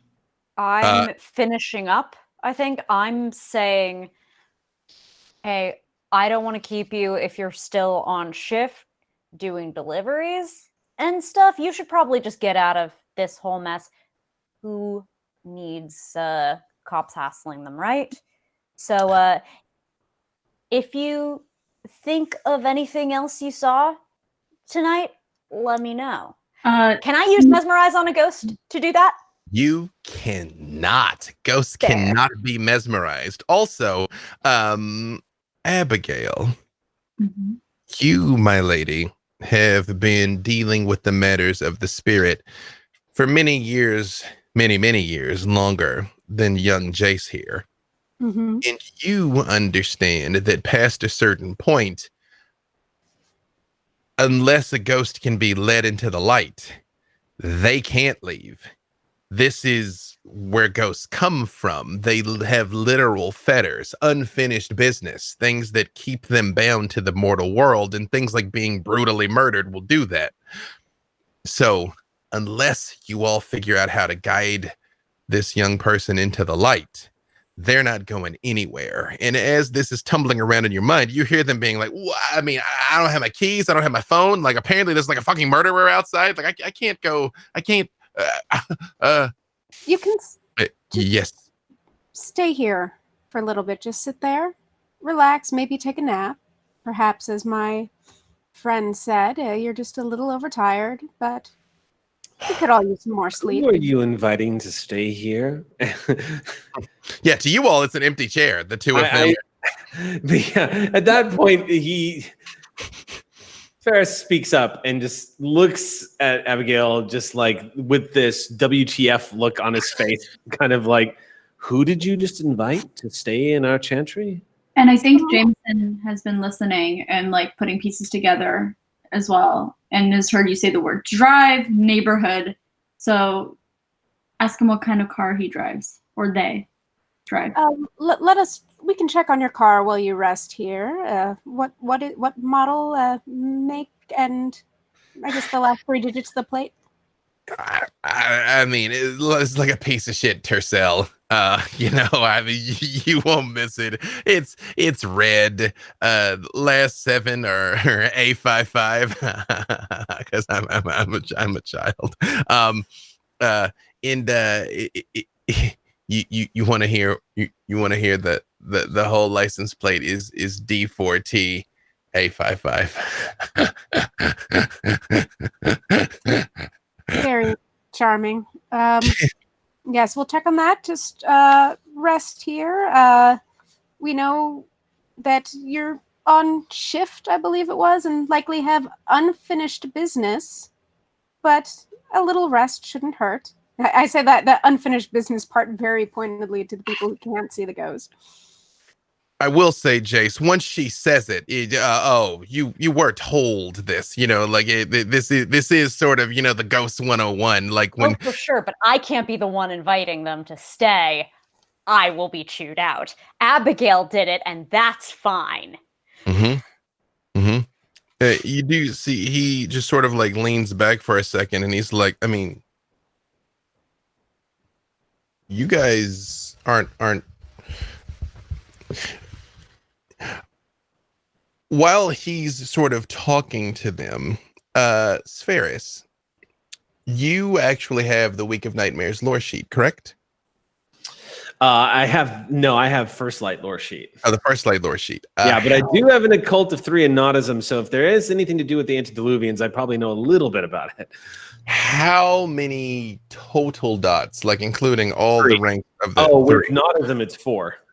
No, of the First Light lore sheet. 1, just 1. Okay. Yeah, I'm not an expert. Unfortunately. Give me another Wits and Occult, because more information has kind of come in. It's like tumbling around in your brain now. And this is with the Hunger Die, as usual? Yes. 3. So, and I'm guessing I guess you'll tell me when my special. Yeah, Nautism does not apply this time. Probably a good thing, really.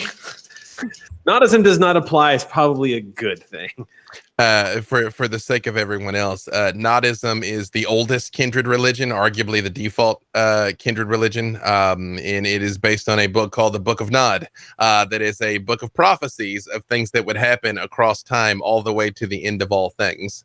Again, arguably, it all kind of has happened or is happening, but that's neither here nor there. That's you don't have to worry about any of that. I rolled 3 successes, but a 10 by itself is not a critical success, correct? Yeah, it's just cool. 1. All right, cool. Now, how many dice did you have in that pool? I had 6. Remember, you can spend a willpower point to re-roll up to 3 of the black dice. Yeah, sure. What the hell? I mean, I haven't played Vampire in 14 years. Let's do it. I'm going to spend a willpower points here. Don't feel bad. It worked different back then. Yeah, it did. So I can re-roll 3 of these black dice? Up to 3. You don't have to roll all 3 if you don't want, but yes, up to 3. I'll re-roll. Well, I got 3 successes, so I'll roll. You want to keep those, yeah. Yeah. 1 success, so total of 4. Again, you being a man who has put some time into this, is you're sort of like, mousetrap, killing people, golden ratio, cops. It does spark something in your mind that you heard, but if true, is horrifying. Oh, God. There are a type of hunters that are known as waywards. They are the most zealotous even of the hunters. They are the ones that the hunters believe go too far. You know, most of the hunters have the ability to sort of turn on and off their supernatural sense of who's around, just like your coterie mates can turn on and off their supernatural senses. Wayward's senses are trapped on, and they are driven mad by it. They Is this live. from Hunter the Reckoning? Yep, This sounds familiar. Oh, I know who these fuckers are. you do. Oh my god. Okay. They are unable to look away from the monsters. The knights. They are unable to turn away from it. And if that is true, if you are right, then when that cop was talking to Jace, they knew all along what Jace was. Mm-hmm. All right, so Ferris is sitting there as everyone's like talking in the background. He's just been glancing off, and then there's a shift over his face as he just kind of. I can practically see the steam pouring out of your ears. Just say it. They're hunters. They're not just regular hunters. They're psychopaths. They're deranged. They're afflicted with the inability to look away from the world as it is, and it has warped them. They being the ones that came to the door. And likely the ones who slew our poor pizza boy. In an attempt to lure out others, like mice. And they know we're here. Does that mean they're working with the black rabbits? I don't know how to interpret that part of your vision, but we are in great danger. Then the black rabbits would know where the hunters were. More than a pretty face, Jace. It may be an instance where someone has directed them to us. If there's one type of hunter out there that would be incredibly easy to manipulate and direct towards your enemies, it would be the fanatics of the Waywards. Whether they can tear their eyes away or not, they are still killable, and we are stronger in number than them. Why do we not just kill them now? My suspicion is we're dealing with somebody who has taken the time to figure out who we are and how to destroy us. We are dealing with someone we know nothing about. All the more reason to talk to the black rabbits. I agree. Just in a sense that they don't think that we think that they might be behind some of this trouble. Simply, as concerned fellow cohabitants of the same city. They have the same fears as us. Fears I'm using loosely here because I don't fear anything, but... Would you like me to make the call, perhaps?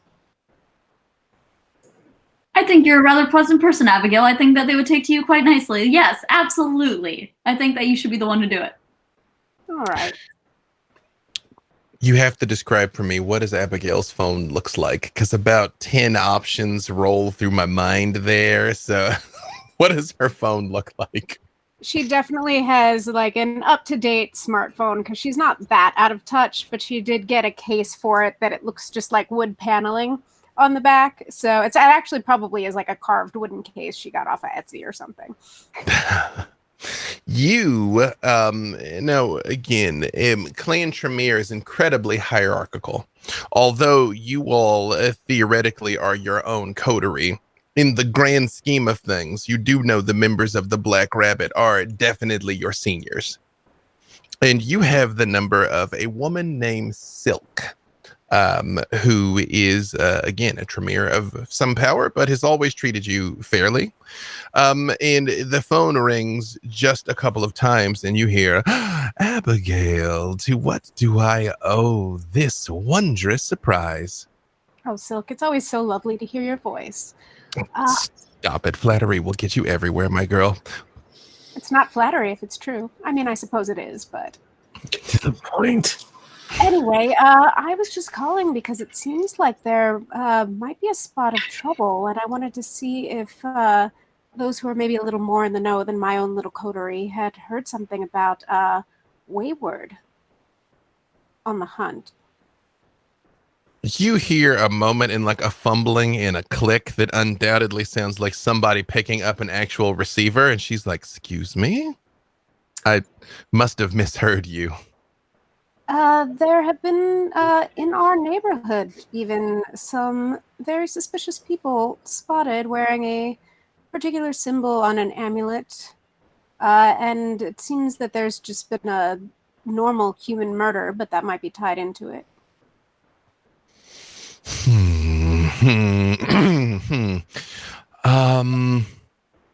Are you by chance calling on a cell phone? I can never tell these days. I myself am still addicted to my landline. I was forced to upgrade to one of these abominable devices, but do you use somewhere where I can send you something?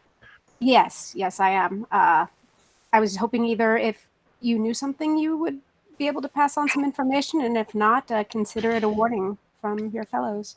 Oh, could you put me on speakerphone? Yes. I sort of glance over the ghost and I'm just like, whatever. And put the speakerphone on. She says, Abigail. So let me see. If memory serves, you have that delicious Cersei. And I just like, I wave at the phone as though she could see me. He's waving hello right now. The brilliant Dr. Jameson and the beautiful Jace. Good evening. And the fiercely intelligent Spheris. Have you, by chance, finished with that folio that I lent to you? It is lacking from my collection still, and every time my eyes fall upon that shelf, it does fill me with a sense of existential dread, Spheris. So this is my senior in Clan Tremere. All things being equal, yes. Okay.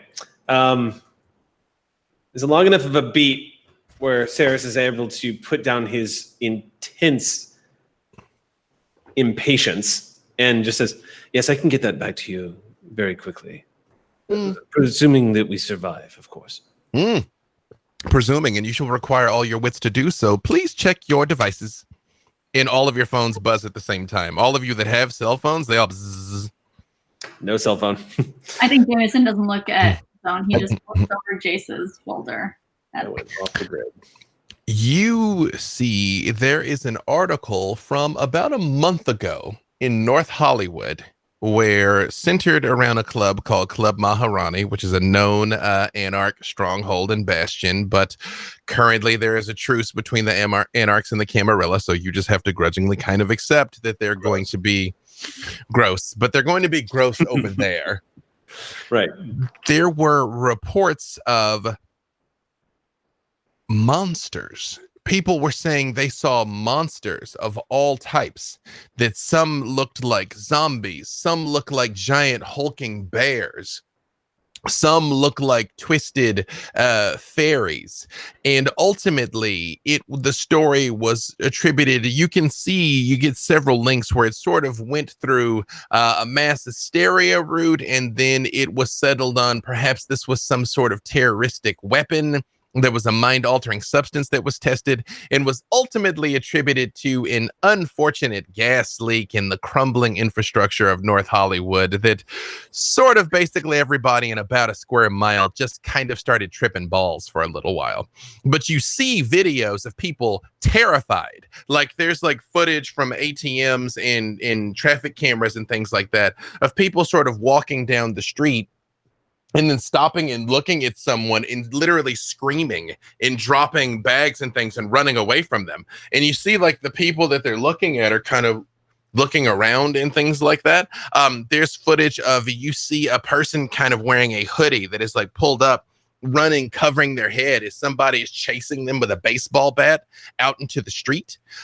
In several scenes like this, and Silk says, those, well, I've got bad news and I've got worse news. The bad news is those ones in particular, those waywards, have some sort of abominable ability by which they can reveal us to the kind. From what we can tell, what we were able to observe, they do not reveal us as we are. They reveal us as we appear to them, which by all accounts is horrifying. Because of that, I cannot risk one of our strike teams being exposed to the homeowners association. No, that's understandable. Just so I understand you, you're saying that we are on our own? Well, you're not on your own. You have each other. But yes, you are facing the single greatest existential threat to the Masqurade that exists. And so I will tell you, while we would be pleased by your bravery, were you to look into this for the greater glory of both Clan Tremere and the Camarilla, there would be no shame were you to simply to evacuate. Because dare I say, if you all have detected the wayward, they have almost certainly detected you. And I do so love the 5 of you. I'd looked forward to spending many decades discussing the finer nuances of thaumaturgy, when the loss of any one of you would be a tragedy of incalculable sadness. Well, Silk, I suppose we'll see what we can learn while being as safe as possible for the benefit of the Tremere. And of course, we will try to keep ourselves around for your sake. Abigail, if it's not too much of a bother, could you just hand the phone to Spherus? Maybe take it off speakerphone. I know he won't know how. Mm-hmm. I just have a quick word with him. And I do, and hand over the phone. It's just you and me now. Spherus, you do know that this is the worst possible outcome for all of us, yes? Yes. Another reason why I'm surprised at your sentiment of us being on our own, frankly. Again, I could send over 3 SWAT vans right now, but if the story coming out of this place is that zombies are pouring out into the streets of your neighborhood, that is catastrophic. The only way we were able to avoid the problem last time is it was over in Temple's domain, and even so, we still had to help keep a lid on it. Preserve the Masqurade at all costs. Preserve your cotery, preserve the clan. Do you understand? There's no other option for us then but to flee. Just to be clear, we are not the Bruja. Yes, no, far from it, boy. If you can get out, get out. Call me when you're safe. I hope I get a chance to return the book to you. You are a far greater repository of knowledge than even that, although it was handwritten by Agrippa himself. And the line goes dead. We have no protection. And he puts the phone down. She's confirmed our fears, and they will not be helping us. It's too great of a risk to the Masqurade to send more to be exposed. Our options are to flee or to possibly die in fire. I prefer fleeing if those are the only 2 options. I'm not sure about the rest of you. Oh, don't look at me. Fire's my nemesis. Why can't we just kill them? We can, So The don't great you have their card? would be Ask them to come into our haven and then murder them outright. Mhm. and that way we don't have to go over the hill. But we also don't know how many there are. There were, from what Jay said, it sounded like there were more cars than visible officers, so we don't know how many we're actually facing. So they probably have both the front and the back staked out. If they knew enough to be here in the first place. If they know enough to be here, they'll wait for sunrise. I assume we should figure something out before then. Why don't we go find them? Say hello. That would be the polite thing to do. Welcome to our neighborhood. I agree. Would anyone care to assist me in a ritual? You know I would love to.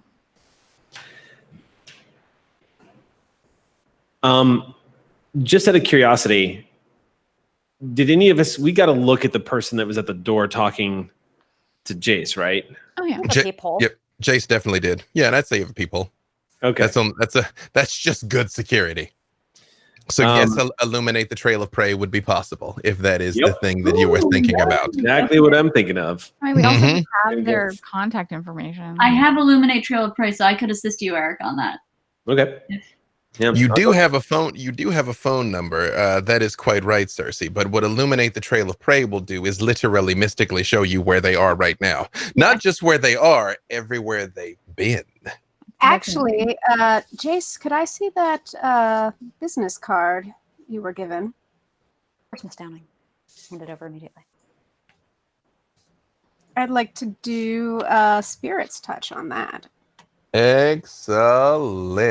Yes. Spirit's touch. Give me. Oh no. About to knock over the ring light and the wine. Oh no! I know those would be equal tragedies. It's intelligence and aspects. Now, I have to tell you one other thing I have not told you before. You all can do something called Rouse the Blood, where you can will your vitae to do certain things for you, up to and including increasing your attributes. As far as I know, for all of your blood potency, that will give you a rouse of 1. So what that means is you can choose to increase your intelligence by 1 for the remainder of the scene. You may get hungrier, but it will work no matter what. Sure, why not? So give me that hunger check. We're all hungry here. That's a 4, so that's a fail.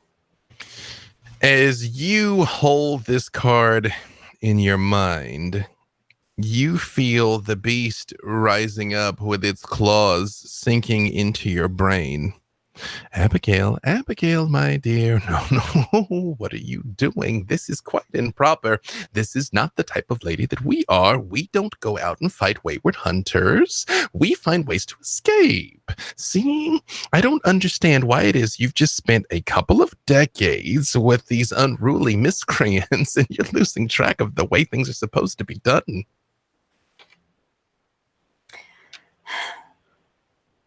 Just gonna smile and not respond to the voice in my head. I'm ignoring it, but politely.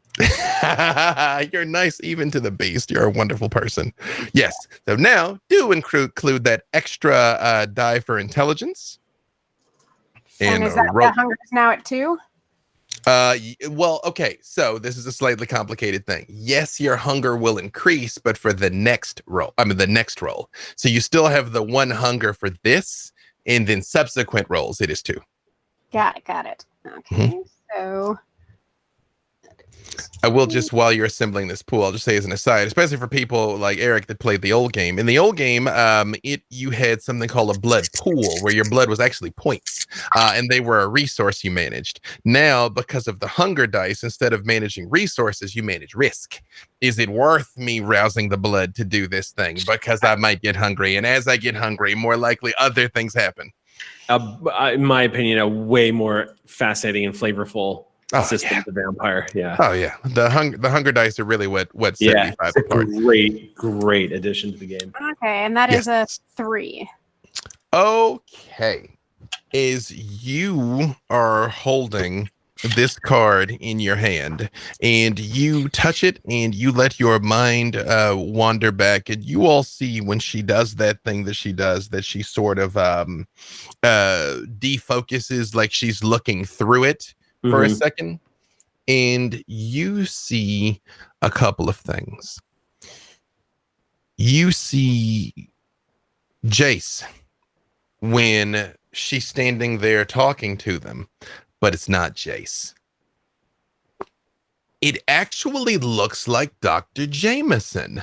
But if Dr. Jameson were worn and gaunt and rotting, if his jaw was hanging half off and he had gargantuan fangs that were almost like saber-tooth fangs coming out of his jaws, and he stood there kind of hunched over, but you heard, we didn't see anything. We just, I was the only one home.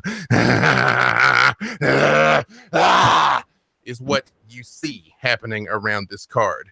And you feel a tightening nausea kind of almost in your own stomach as you're like, yeah, we're just gonna go talk to the neighbors. Back before that, you see this woman standing looking over this corpse, and you feel zero remorse. If anything, you feel anticipation as she sort of like turns her head and kind of looks over the street, and you see her partner Williams just kind of looks down, or Hobbs rather, sorry, looks down and is kind of like, this poor kid, man, 30 years I've been on this job. Do you think I get used to this? And Wilson looks and she goes, yeah, some fucked up things in the nights. Never gets any easier. Then you see further back than that, where you see her walking into a house that is decorated like like somebody's going to paint. There's tarps up, there's cans laying around and scaffolding and things, and you do see a tarp laid out on the floor that is just covered in blood. It is just like literally every drop has been leaked out of someone. And you see she makes the cross over herself, and you hear her say something in Latin, which if you speak Latin, it's a prayer. I will say honestly, prayers are common enough that you realize she is praying over this scene where somebody's been killed. But she pulls that golden mane medallion out and kisses it.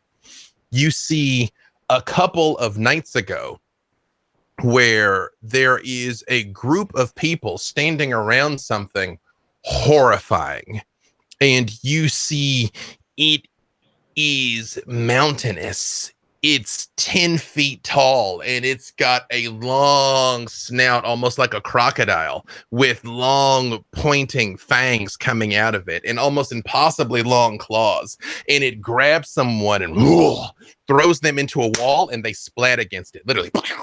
And they pull back and they're shooting, and it's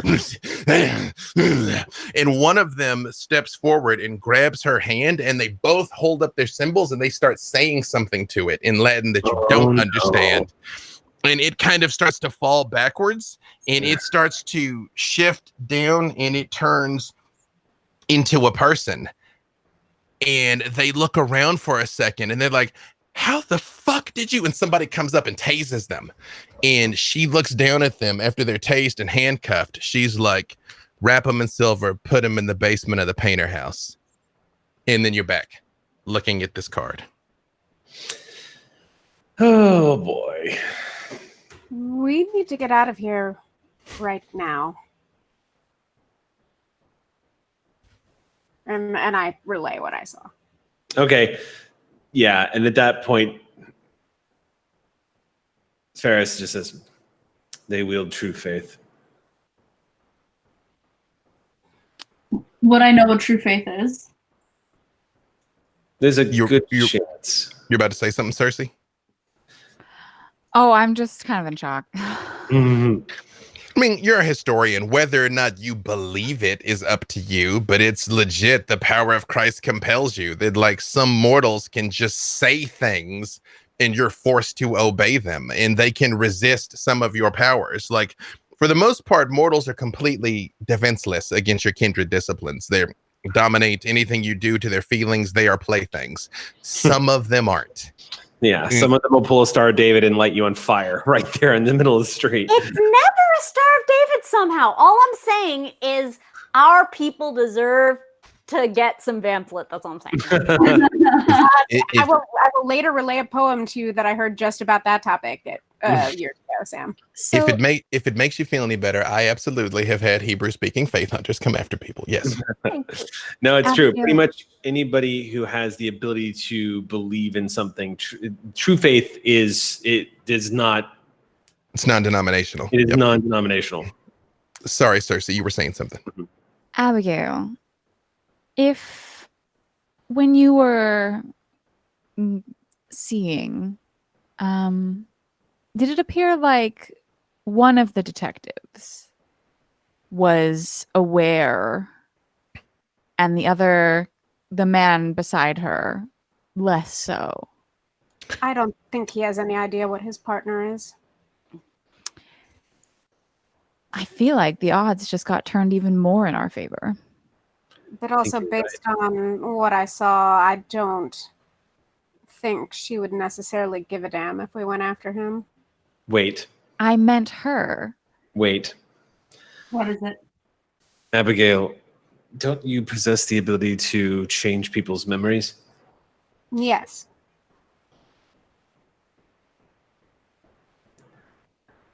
What is stopping us, as Cersei has suggested, what is stopping us from turning the law enforcement of Los Angeles against these mad people? Well, that's a larger task. Why not just her? Go big or go home, as they say. And Call them they're with on the our home. tip. I know that young Jace has also shown some very promising skills in that arena. Perhaps they would care to help. Thank Just you. you have the card. Summon the woman. We'll handle her. Everything else we can deal with later. I don't want to Make- wake up. Well, not wake up. You know. Make it sound as though perhaps you are feeling vulnerable and you don't want to speak to both of them. Give them a reason that only one of them shows up so that we do not have to deal with the partner. No, we can kill him easily. Doesn't matter. To be specific, yes, you could do that. What you definitely, based on the vision that you saw, you did get the distinct impression that Hobbs didn't know, that he didn't know how this kid got killed or anything about it. Okay. But you did see at least one other hunter. Somebody killed the delivery driver that wasn't her. Someone took her hand and was speaking Latin with her when they were staring down. What you've come to realize contextually was a lupine. They don't look like that. I mean, they look like werewolves, but what she saw was not a They're werewolf. seeing through their eyes. Yeah. B-Dave, I'm curious. Can I use... Blood of Potency tells me that it could last for one scene or one night. Depends on if you crit, and if you crit, and it affects how high up it goes. But yes, Right. Mhm. Okay. I mean, it's a ritual. So I mean, if you're going to do it, you kind of need to do it now. Like it's this one is actually just a straight up blood sorcery. It's not a ritual. It's just blood Oh, potency yeah. is level 3 blood sorcery. Oh yeah, I still think you have to do something though. Something that it is not like you can. I remember St. Val did it like pretty off the bat at least once. It's just a rouse check. Oh yeah, you just do it. I think the one scene or one night. Yeah, it's up to you how long you want it to last. Because if I can decide for it to last the night, because that's tonight, everything's going down tonight. Mm-hmm. So if I can have it last the can. night, I'd like to make a roll for it.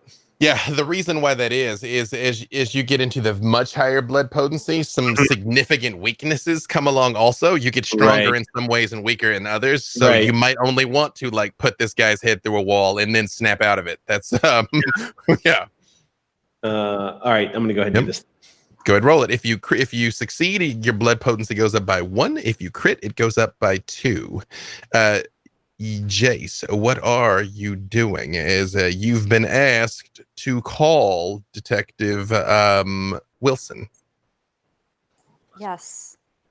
I don't really understand why we're calling Wilson and not Hobbs. We could call Hobbs and mesmerize him and have him kill Wilson. Do we have Hobbs's number? No, but that could be got, right? What's the likelihood a mere human could off a watcher or whatever they're called? The Waywards are immortal. All it would take is a simple single round from a 9mm to do the job.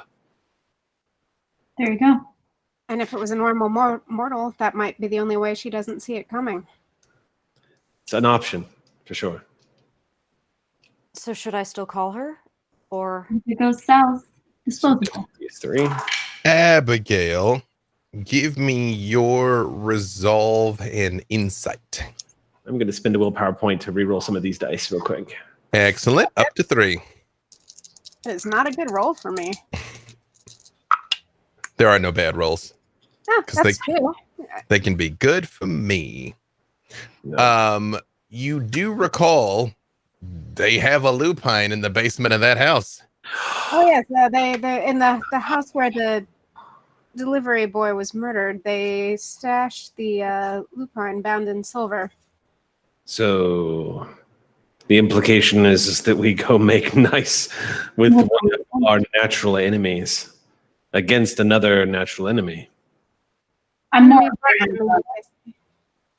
Sorry? I'm more in favor of the 9mm in the head option.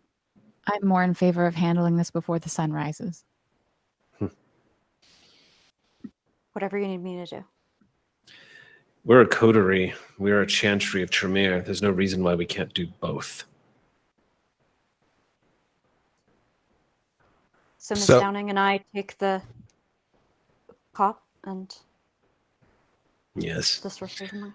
And I can use this ritual to discover where it is they're holding the lupine. We already have the name of the store.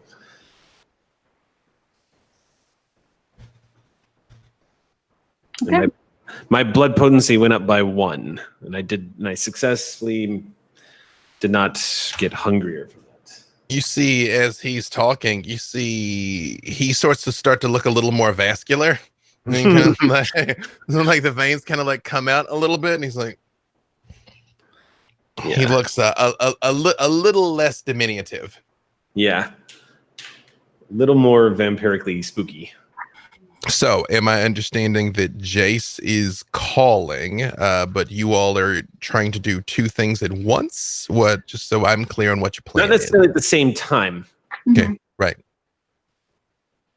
All right. So- Splitting the party does always lead to the most success for the GM.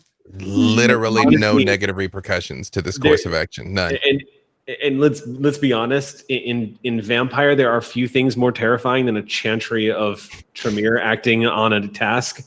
I say we do one thing at a time, and I think it's a good idea. Sferis will say, "It's an excellent plan. Let's follow your plan, Abigail. You and Jace play with the mind.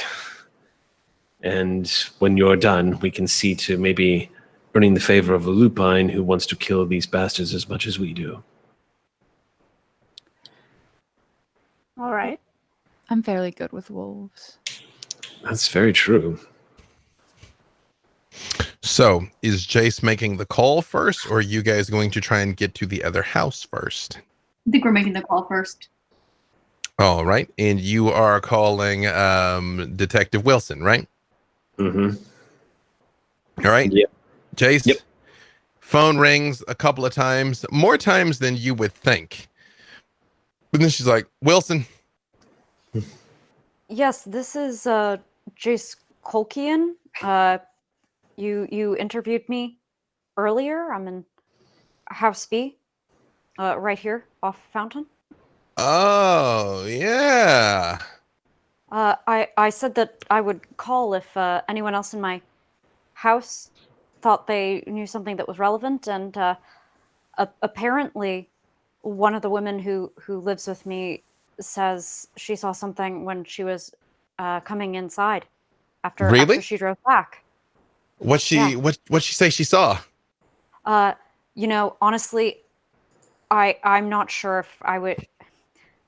I don't want to relay the details wrong. I don't want to like get perjury charges or something. Can that happen? I mean, that's not how that works, kid. But all right. We're not too far away. We're just a few houses down. Do you want me to come back by the house? You bring her over to us? Do you want to come downtown, give a statement? And Well, what she told me was kind of sensitive. I don't even know if she would be if I should be there. She said she was most comfortable talking to another woman about it. I don't know what it's about. I don't know the oh, Nice. oh, yeah. Okay. Yeah. I'll give me like 15. Of course, detective. We're just wrapping something up over here. Of course. Jace, give me your wits in awareness. I was hoping.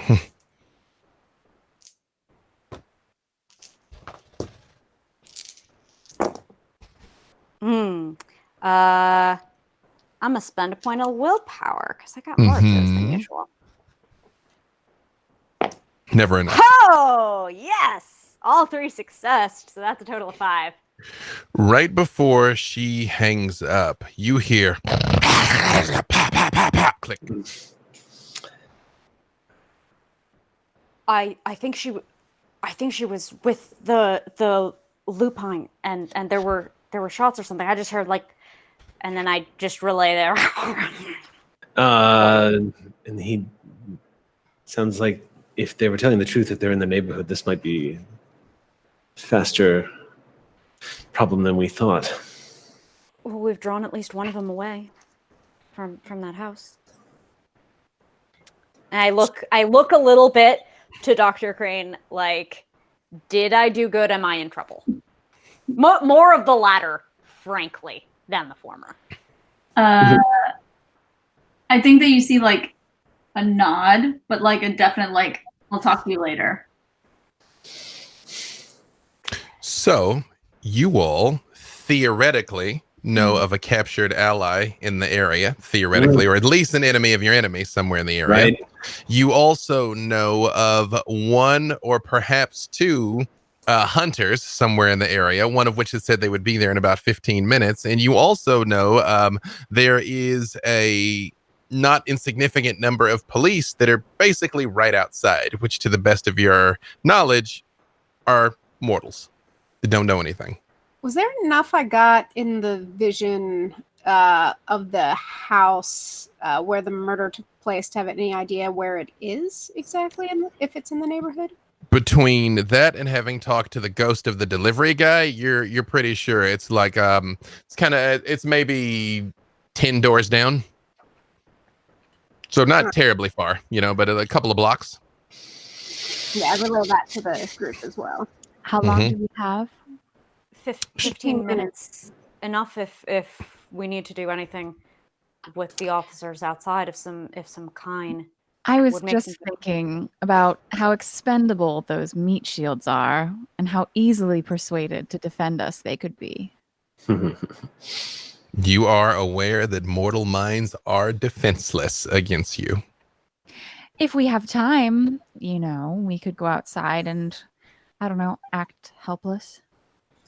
I mean, scared women often summon the heroicness in those who feel that they're heroes. Shall we? Talk to them. Mm-hmm. As Cersei and Abigail make their way out, did I hear Jace is going out as well? Yes. You see a couple more. Yes, Jameson, yes, you were going to say something? I'm thinking, so how's my hunger affecting me right now? Because like, yeah. 2, you're literally hangry. It's like it's about 2 p.m. and you miss lunch. Like, I mean, your wits are about you. Okay. Yeah. Because I think I might join as well then. Because if there's a shield right there that I could easily just like on, that would be great. An eat shield. An eat shield, yes. But weren't you going to do some sort of ritual so we could maybe see if we can find the second whomever. Yes, I had two thoughts in my mind. The first one was the ritual, but the other one I was going to go make sure that we had a scout keeping watch for us. Oh, we'll handle the out of doors. I won't be just a moment. Is there a back door, so to speak, like an area in the back? Well, one to like physically depart. Yeah, I don't want to. Literally just want to step outside just for a moment. Yeah. Yeah, I would say that your house kind of opens up to a back alley, and there is sort of a carport where you like park underneath. As Jay said, coming in the back is viable, as a lot of those old streets are in between there. Okay. It just occurred to me. Is there anything back here? Anything from like cars, or is there any like is there any life back here? Yeah, cats. Let's see. Hang Cats? on. You know, believe it or not, you kind of far down the alley, you can see there is a police cruiser that has blocked the alley down there. Further down in the direction of West Hollywood, but as you look the other direction, you can see a couple of reporters are kind of like creeping along a little further down too. They haven't seen you yet, but you could get to them if you wanted to. And of course, yes, there are cats, there are plants. I would say you probably keep a lot of plants out here on the balcony. The cats that I'm interested in. They are cats. All right.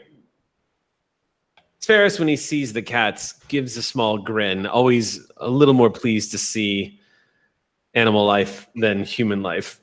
He squats down a little bit and adopts a little bit more of a compassionate look to his face and reaches out his hand and calls to one of the cats nearby. And I'm going to use feral whispers, animalism level 2. Yep, that means you can talk to the cat. And as you lean down, you notice the cat kind of recoils from you, as all living things do, until you sort of align yourself with its will, and then it kind of comes towards you, and it says, Spheris, you only talk to me when you want something. My God, you would be so much better of a Ferengi than I would be in Star Trek TV, Dave. Yes, I'm familiar with the laws of acquisition. You have got the Grand Agus's voice down. You're both great, The huh? Beatles snuff. Yes. Okay. Real quick. So I need to make a rouse check on this. Is that right?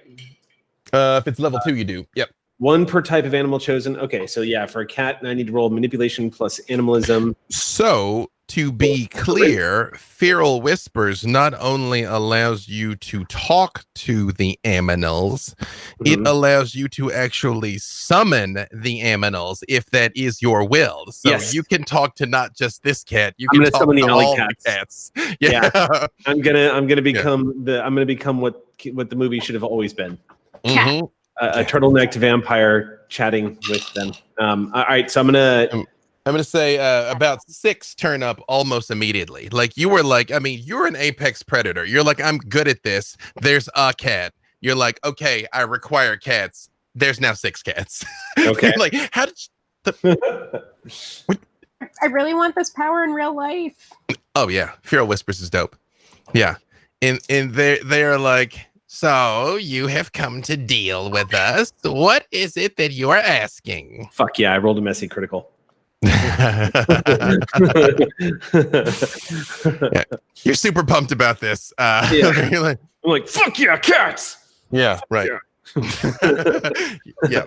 You're like, not dogs. The alternate name for the episode, by the way. Fuck yeah, cats. That is true. It's a byline. It's a byline. Yeah, right. You forget how to say that in Latin. Yeah. So yeah, as he squats down, I imagine this as he sits in the back for a split second watching the reporters, and then he just kind of opens his hands a little bit and yes. 2, 3, 4 cats just kind of trotting up. And they do all kind of like rub against you slightly, tails high. Good. He exhibits that same deep affection for the creatures of the night, and just kind of like runs his hand down the back length of these cats and says, "You get headbutted." All right. He's gonna say, "I need you to keep an eye out for me for someone." Yes. Who? Human looks like and gives a description, like very Mm, to comprehend description, just like the yes. basics, but the necklace too. And Right. Okay. and when you see that, I need you to warn me. Come to the back. Mm. They all turn and look at each other, and they're like, 2 cans of tuna each. You drive a hard bargain. Yes, but our service is impeccable. It shall be done. And when you say that, they just sort of look at each other, and it's like they're not there again. You're like, can cats obfuscate? You're like, I was looking at them, and then they weren't there. Yeah. Like the moment they're like, we have an accord. Yeah. You know, and dissipate. Yeah. Ferris can't help himself. Before he turns and goes back in, he runs his finger over one of the leaves of the plants that he has growing outside. And then he'll move back indoors. It very faintly curls back around your finger as you do it. Okay. Nice. Mm-hmm.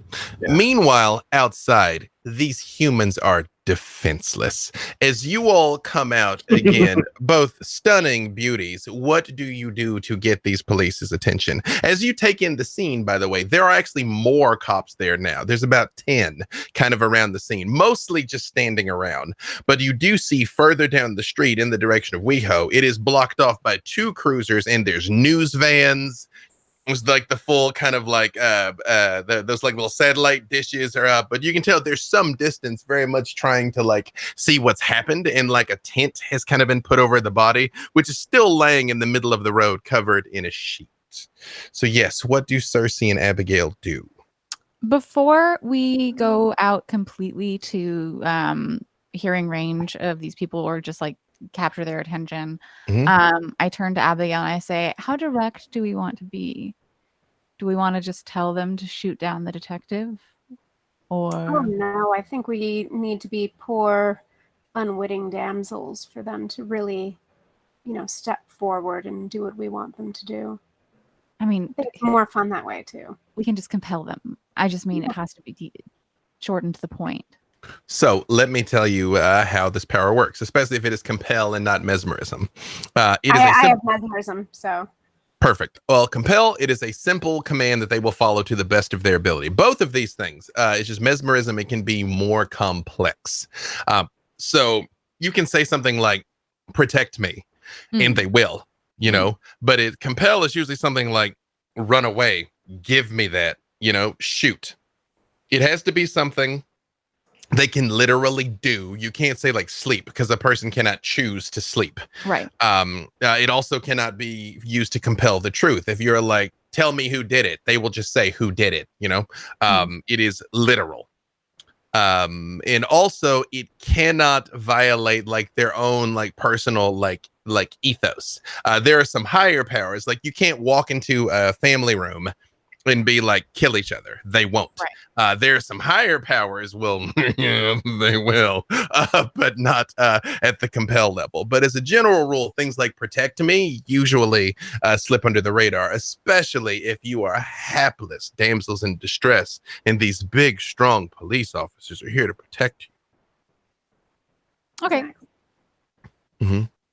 So again, they're defenseless. How do you go about getting their attention when you all come out?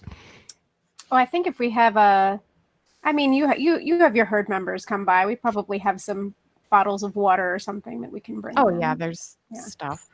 Mm-hmm. Human things. I don't know. You're like human juice.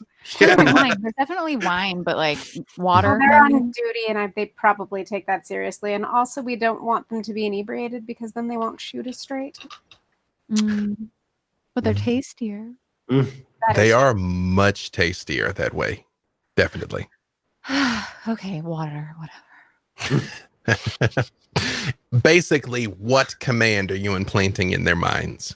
Cersei hates this night. It's such a bother. Mm-hmm. Yeah, basically, yes. It's we are but poor, helpless women who live in a neighborhood where something awful just happened. Please protect us, kind officers of the law. I'm really frightened for my life. We're very scared. they gobble it up before the dominate hits. Like they're all like, yeah, no, absolutely. In fact, when I get off, I can come back. I'll park a cruiser outside, and then the supernatural component hits, and you see the pupils. Nothing will happen to you as long as I live. I swear it. You're so sweet. The sweetest. You see, like they kind of like ping pong between the two of you, like their reptile brain literally shorting out. Like it's apparently I was born to perform the singular task of keeping you safe from whatever monster did this. And it is effortless to basically get through all of them. In fact, I was like, there's 10 of them. Let me roll to see how many you can easily affect. And I rolled 10. Lovely. So Jace can be a little more direct because they have mesmerize and submerge directive and rationalize. Yes. So for the sake of everyone else, I know you understand this, Sam, but let me say two things. Submerge directive allows you to give if-then commands. You all have to be very direct. You can submerge directive allows you to say something like, if you see someone shoot at me, shoot them. Or, you know, if you see a golden spiral, shoot the person who's wearing it. Because there's a hunter we haven't seen yet. So as long as they see it on their person, then they'll take them out for us. And we with have a good shot at the other hunter.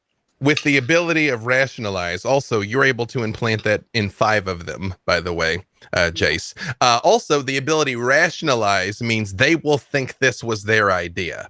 Otherwise, they will run into something similar to like what the ghost is experiencing, where they were like, I mean, I was like, but what? You know, clearly like, whoever bore the spiral was a danger. They were pulling a gun on them. Like they'll work it out themselves. They'll clear it up themselves. They'll bear the consequence. While this is more dots into dominate. it is a joy. Jameson, while you see them fanning out, watching people like trip all over themselves to rush to the aid of these poor defenseless women, and listening to Jace very much like, no, that's a good tip. It's a good, all right, that's apparently there's like a terrorist cell that wear these gold spirals. Got it. Like, not today. You know, and like you see these differing, very emotional reactions as they're sort of working their way through the crowd. What is Dr. Jameson doing? Yeah, great question. I think that he was originally going to go and help compel as well, but like they seem like they've got it handled, so definitely not a not a top priority anymore. I would say their next thing is to find Russ and see if there's a way we can figure out how to find the second spiraled hunter, or the second hunter with the spiral on them. And if there's a way, anyway, I'm about to go brainstorm. That's what we're gonna do. You all told you guys have about 5 minutes left. Assuming she was accurate and she meant 15 minutes, it takes about 10. Because dominate takes as long as it takes you to say it. If you're like, hey, protect me. Like, I mean, like, geez it a little bit, you know, but for the most part, if they hear it, it's done. It's like, look at me do this. And they're like, you know, is how it works. So, I would say, Sverris, as you are coming out and you and Jameson are comparing notes, kind of down the street a little bit, you hear We are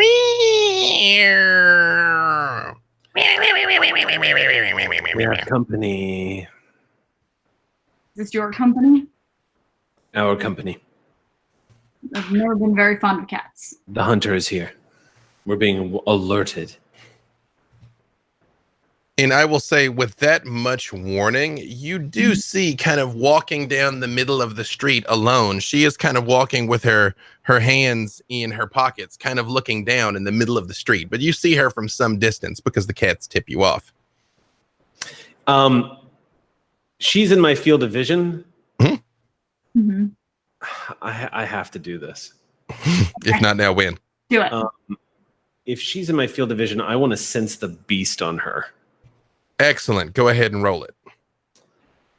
Let's resolve animalism.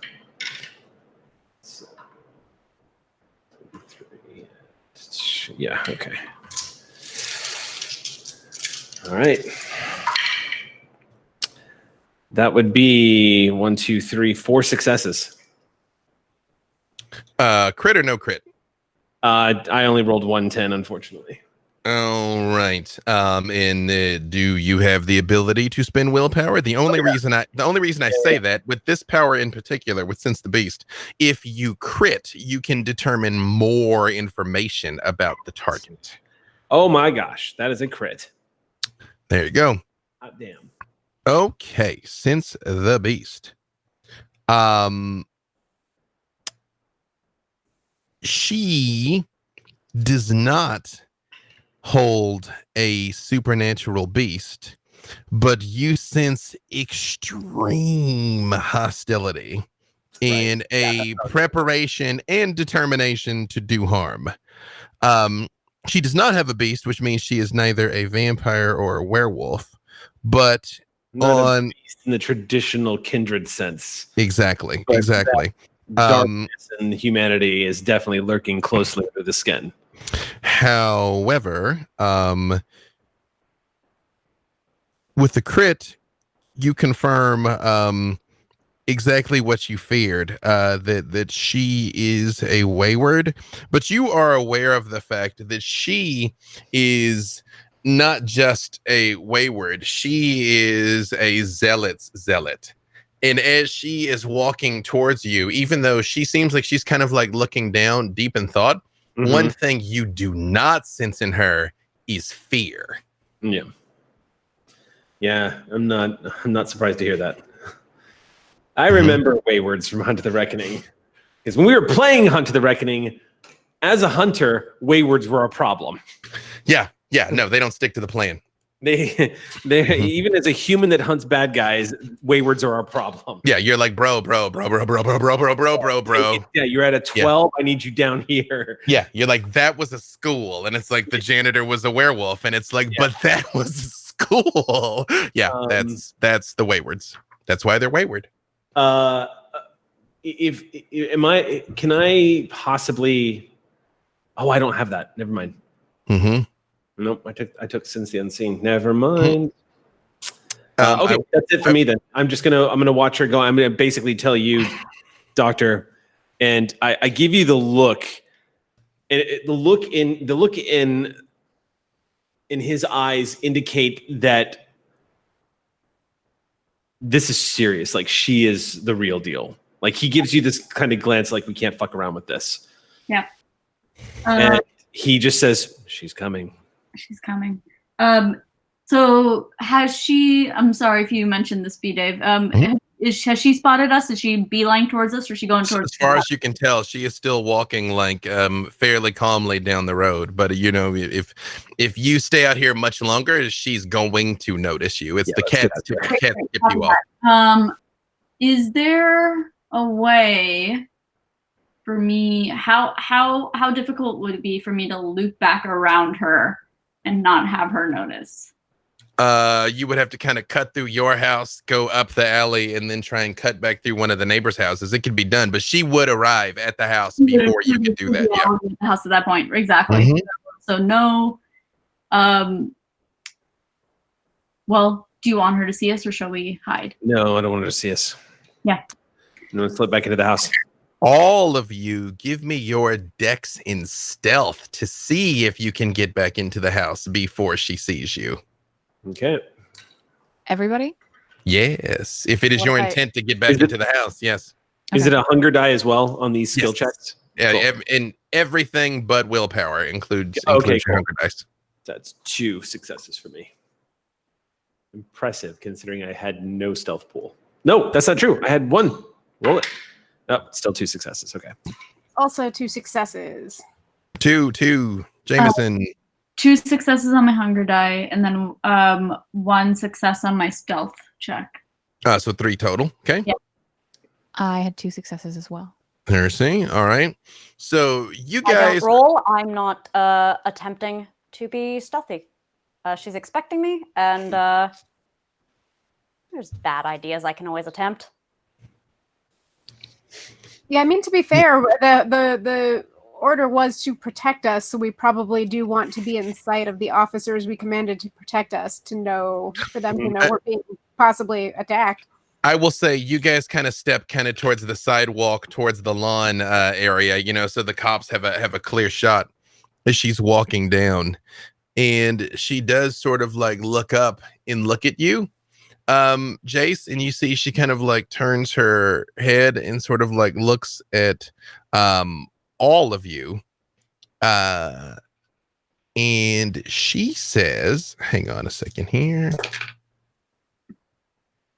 She just sort of like raises her voice and says, all right, kid, let's get this over with. And Jace, you have to go face her. When she says it, you're like, oh, okay, let's go get this over with. And you all see Jace, who's like, no, we're good. We all know the plan. Come here, kid. Kay. And Jace turns and starts walking towards her. May I roll Unswayable Mind against that? How many dots do you have in Unswayable Mind? That is actually not exactly how this mechanic works. But how many? Well, let me rephrase, because it will make it more difficult for her. This is a different supernatural power source. But how many dots? Well, how many dots of fortitude do you have? I just have the 1 fort dot, but I don't like people messing. How many dots and wits do you have? 3. You see, they walk like slightly stilted, like they are going, but it is like. And Jace, you're aware that you're being compelled to do so. Do I have enough that when I get to her, I can stumble a bit and knock her a bit? You could try. All right. Are you I'm all hoping going? for maybe, since I know that the signal's in the trench coat, if I can just knock her enough that the trench coat opens and they can see it, it'll trigger my. Are you all going to let Jace go when they kind of start doing this like very like kind of forced walk forward? Okay, if I have noticed at this point that this is a compulsion, Mhm. then I'm going to very rapidly say to not only Jace but the rest of them, don't let Jace within reach. Absolutely not. Are we already? We're not in the house. We're still outside. Yeah, you're outside. You're kind of on the sidewalk near the lawn, and the cops are in the middle of the street, and she's in the middle of the street coming your direction. How difficult would it, like, can I close the distance between me and Jace and just hold them still, essentially? Yeah, give me your dex and athletics, and Jace, give me your dex and athletics to counter because you want to go. Even though he's trying to stop you, you do not wish to be stopped. I could paralyze him. I could Sure. also paralyze them, which is what I'm trying to get close enough to do. I mean, they're walking slowly, so if that is your intent, you would be able to touch them to attempt to do that if that were your will. Because Jace rolled high enough that they're obeying, but they're not necessarily like in a rush to obey. Great. Okay, here's what I would like to do. So I've gone ahead and rolled 3 successes. So I would like to hold Jace in place, and then if I have the option to take another action, I would like to. What'd you get on your dex and athletics, Jace? None. You very much kind of wrap your arms around them as they kind of like haven't taken their eyes off of the hunter. And then what are you going to do? So quick question about this scorpion touch. How much is it gonna affect them if I like use it on them? Like it will hurt. It is one of your strongest offensive abilities. It will damage them. And there's no way to like temper that, right? You are putting a paralytic poison on them, which is both damaging and paralyzing. Great. And so then in that case, I know what my sire is. This is gonna hurt. yeah, we're still gonna do this. It's fine. I would rather have you hurt and a little damaged than completely gone. So then you're gonna roll your strength and blood sorcery versus Jace's stamina and occult. Great, love this. Or you can use stamina and fortitude if that is higher than your occult. My stamina For you, Jace. Oh god. Yep. To resist. I'm What are sorry. the rest? What are the rest of you doing while you see Dr. Jameson kind of tackles them and is kind of holding them in place? And you can see the scorpion's touch comes out of your mouth, by the way. So how are you applying this to them? Oh, I'm kissing them on the neck. That's what's Right. happening. You in particular, Cersei, know exactly what this is, as you kind of hear this sizzle. I usually go for mouth to mouth, you know. It But, is you a know, valid delivery personal system. Preference. I'm kind of Mhm. coming from behind. I only got so many options. Mm-hmm. I roused for an extra. My Mhm. hunger did not increase. Mhm. That's 2. When you run up and do this and you see Jace does kind of stop, she stops and she just stands in the middle of the road and she turns and looks at you and she goes,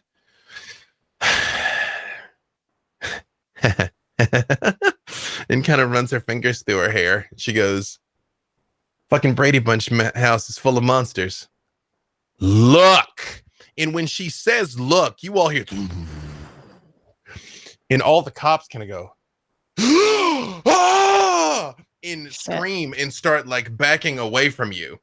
But they're supposed to protect me. And they pull their gun. They don't shoot you because it does counter the command they've been given. But you hear, even like the media people, you see down where they're blocked off, people start screaming and looking in every direction at things and like hiding and ducking. And you see the cars start screeching around and everything. And when you all even look at each other, you see it. For a split second, when you turn and look at each other, you're not each other. You're all twisted, horrifying, shambling assemblages of yourself. You are the beast made manifest. You are every terrible thing you are, every terrible thing you've ever done.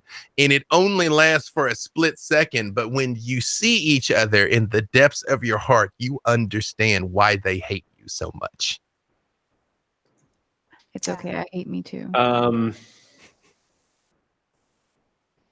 You see, even though like there's just a second and you kind of snap out of it, the cops, everyone's eyes are wide. They're like, the fuck was that? The fuck was that? And they do start pointing guns at you, Sarah, because they weren't told to protect you.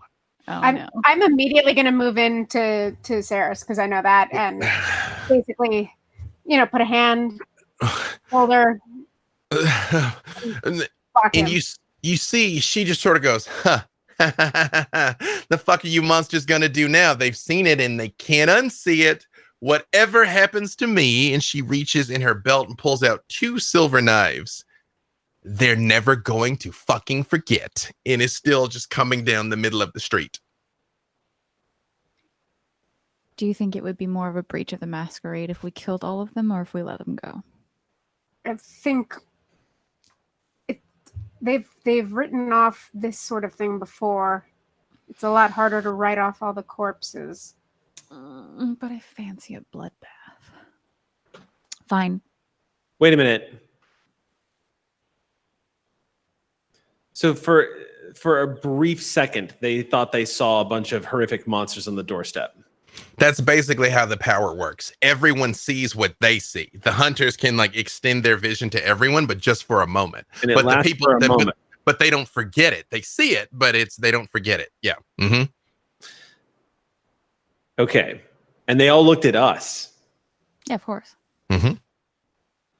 There was a story in the news where people had a mass hallucination. Is that correct? Got Okay. Sferis decides to roll a hard 6. And to answer her challenge, Sferis exhales, and then suddenly his face animates and goes, "Oh my God, what the hell was that?" And he pulls the Glock 9 that he has in his back belt, and I'm going to plug her right in front of the cops. I'm going to empty a clip. Dex and firearms. And I'm going to use my blood potency 2 to jack up my pool to 7.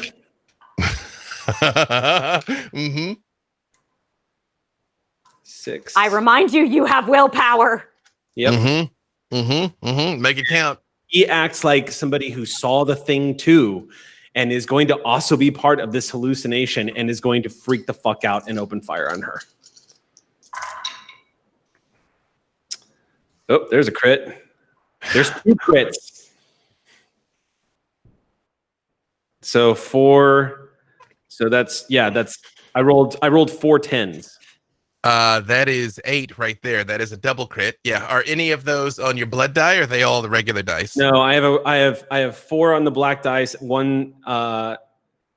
Let's see. I've got that's 8. So 9, 10 total.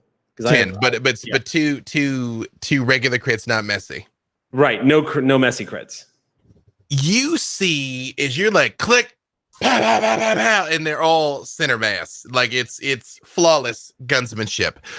She, as she sees you pull the gun, pulls out her holy symbol and holds it up to you and erupts into flames. She looks like daylight, and all of you like are forced to avert your eyes as she starts glowing in the middle of the streets. And as you are still shooting at her, Saris, you hear the cops go, "That's it. That's the fucking terrorist." And all over the street, you see they all start emptying. And she turns and looks at them and tries to move to get out of the way and hits the ground, literally sizzling.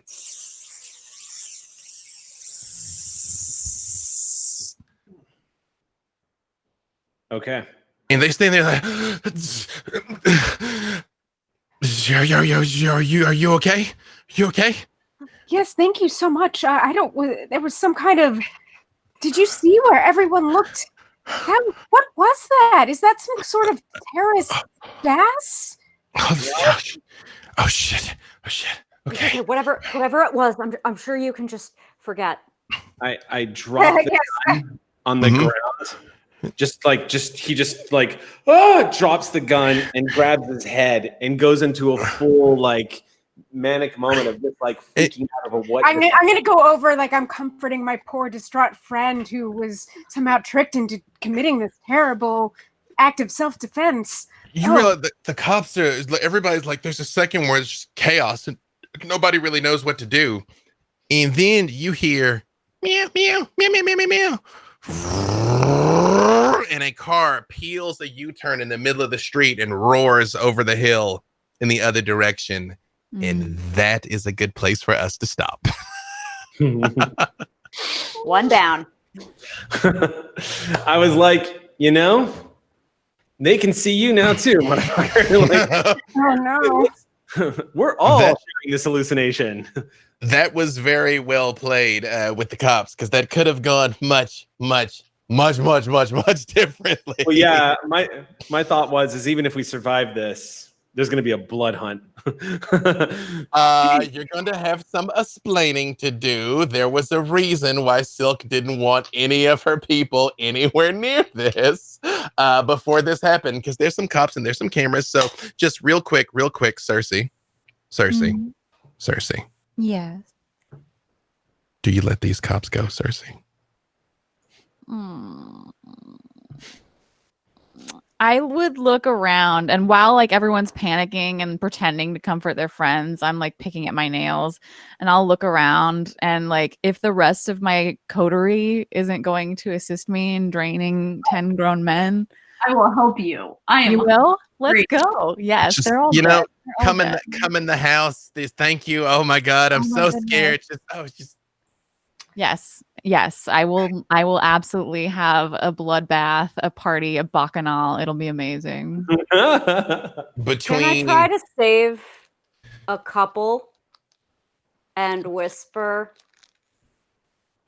if you ever see that man again, you should let your friends know. He's pretty suspicious. And I point my eyes to Dr. Crane, and that's all I need to know. I'm done now. Shade and scene. Thank you all. I know we went a little bit over, but I still want to give you all a chance to say who you are, who you were playing, and where they can find you. And start with the amazing and appropriately morally ambiguous Cersei. Wow. My name is Eric Campbell. You can catch me on Monday nights here on QueueTimes, and we run our what is everyone laughing at? Did I say It's something? late. I super said Cersei, and you were like, "Yeah." I'm Eric Oh, Campbell. I'm sorry. It is. It's because my name's Ceres.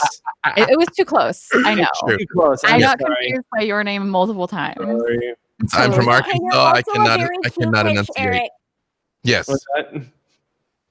you're also a cute witch, very Eric. cute witch. Oh. And morally ambiguous. Yeah, Yeah. it's fine. But you know what? We're here now, Eric. So No, yes, please. no. I'm going last now. That's my punishment. Go ahead. Sorry, Blue Jay. It's quite all right. I'm Blue Jay. I played Cersei. I wish I could play Cersei more. So, if you ever want to have a part 2, just, hit me up. Most of the time you can find me on the internet over on Twitter at bluejay_712 or on twitch.tv/bluejay, where I will be playing more Baldur's Gate 3. I'm super excited. Other than that, I've been jamming a Monster Hearts game, which is, slightly less dark, but still super fun and supernatural, on Sundays. So I'll tweet about it. Fantastic. And Jody. I'm Jody Hauser. I was playing Abigail Downing, who, like Blue Jay, I also hope I get to play again sometime because that was fun. You can find me on Twitter at Jody_Hauser, on Instagram at MindEclipse, and in a lot of comic shops because I write a bunch of comics. And coming up soon is Stranger Things and Dungeons and Dragons, which is probably going to be appealing to some of the gaming folks who are watching. Hardest working woman in comics. Yep. And Ravity. Hey y'all, my name is Ravity Dumpsey. I was playing the absolute tool, Jameson Crane. On Twitter at _Ravity. I do stuff, I guess. I'm here on QueueTimes for Streampunks, for Predation. And yeah, I work in the animation industry. So come check out my Twitter for all of the above. It's true. Sampire. I am the Sampire Bat, Sam Delev, aka Jace Colkian. I would love additional opportunities to continue betraying my garbage sire. But until such time, you can find me throughout the internets on Twitter at Tchaikovsky, ChaikovSky. I am a role-playing performer and personal streamer throughout the Twitchernet. So if you want to find where I am in the internet void doing things, my full schedule is on my Twitch about page. That's twitch.tv/Delevely, DELEVELY. And last but certainly not least, Blue Jay stunt double, Eric C. Campbell. Yes. So you can find me on Twitter at 16BitEric. And can I request just a 5-second after credit scene? Of course. Absolutely. Ceres approaches the counter at a 7-Eleven at 3 a.m, walks up to the guy, stares at him, and sets down 2 cans of tuna. Just these 2. And then cut the credits. Deal. Believe me, they won't forget if you don't pay them. They've got people. It's not the sheriff or the scourge or the police that I'm worried about. The cats talk. Yeah. That's and then you can also catch us Monday nights, by the way, on QueueTimes. Here we run Clear Skies, and on Saturdays we run Predation, where you can also catch B. Dave Walters, be a Karn, Big and Ravity. Oh, and I feel like Sam's in that game too. Yeah. So definitely check us there at noon, and then on Monday nights every once a month. You can catch us playing Blood of the Void, which is our Klingon campaign that we also have going on Monday nights. So yeah, and that's it. It's the best theme song ever. And B. Dave Walters, I say words about things. I'm all over the internet. I'm doing something 7 days a week that I do not expect you to try and keep up with because I barely can, and I'm there. So just follow me at B. Dave Walters. And I would just like to officially say, for those of you who this might have been your first vampire stream, and especially to Eric and Blue Jay and Jody and Ravity, welcome to the family. We are happy to have you all here. I'm Good to be glad back. that you enjoyed it enough that you would like to do it again. And hey, who knows? Kindred lives are long, right? And tremere memories are even longer. And with that, thank you to QueueTimes. Thank you to Jake. Thank you to all of you. And we will see you next time.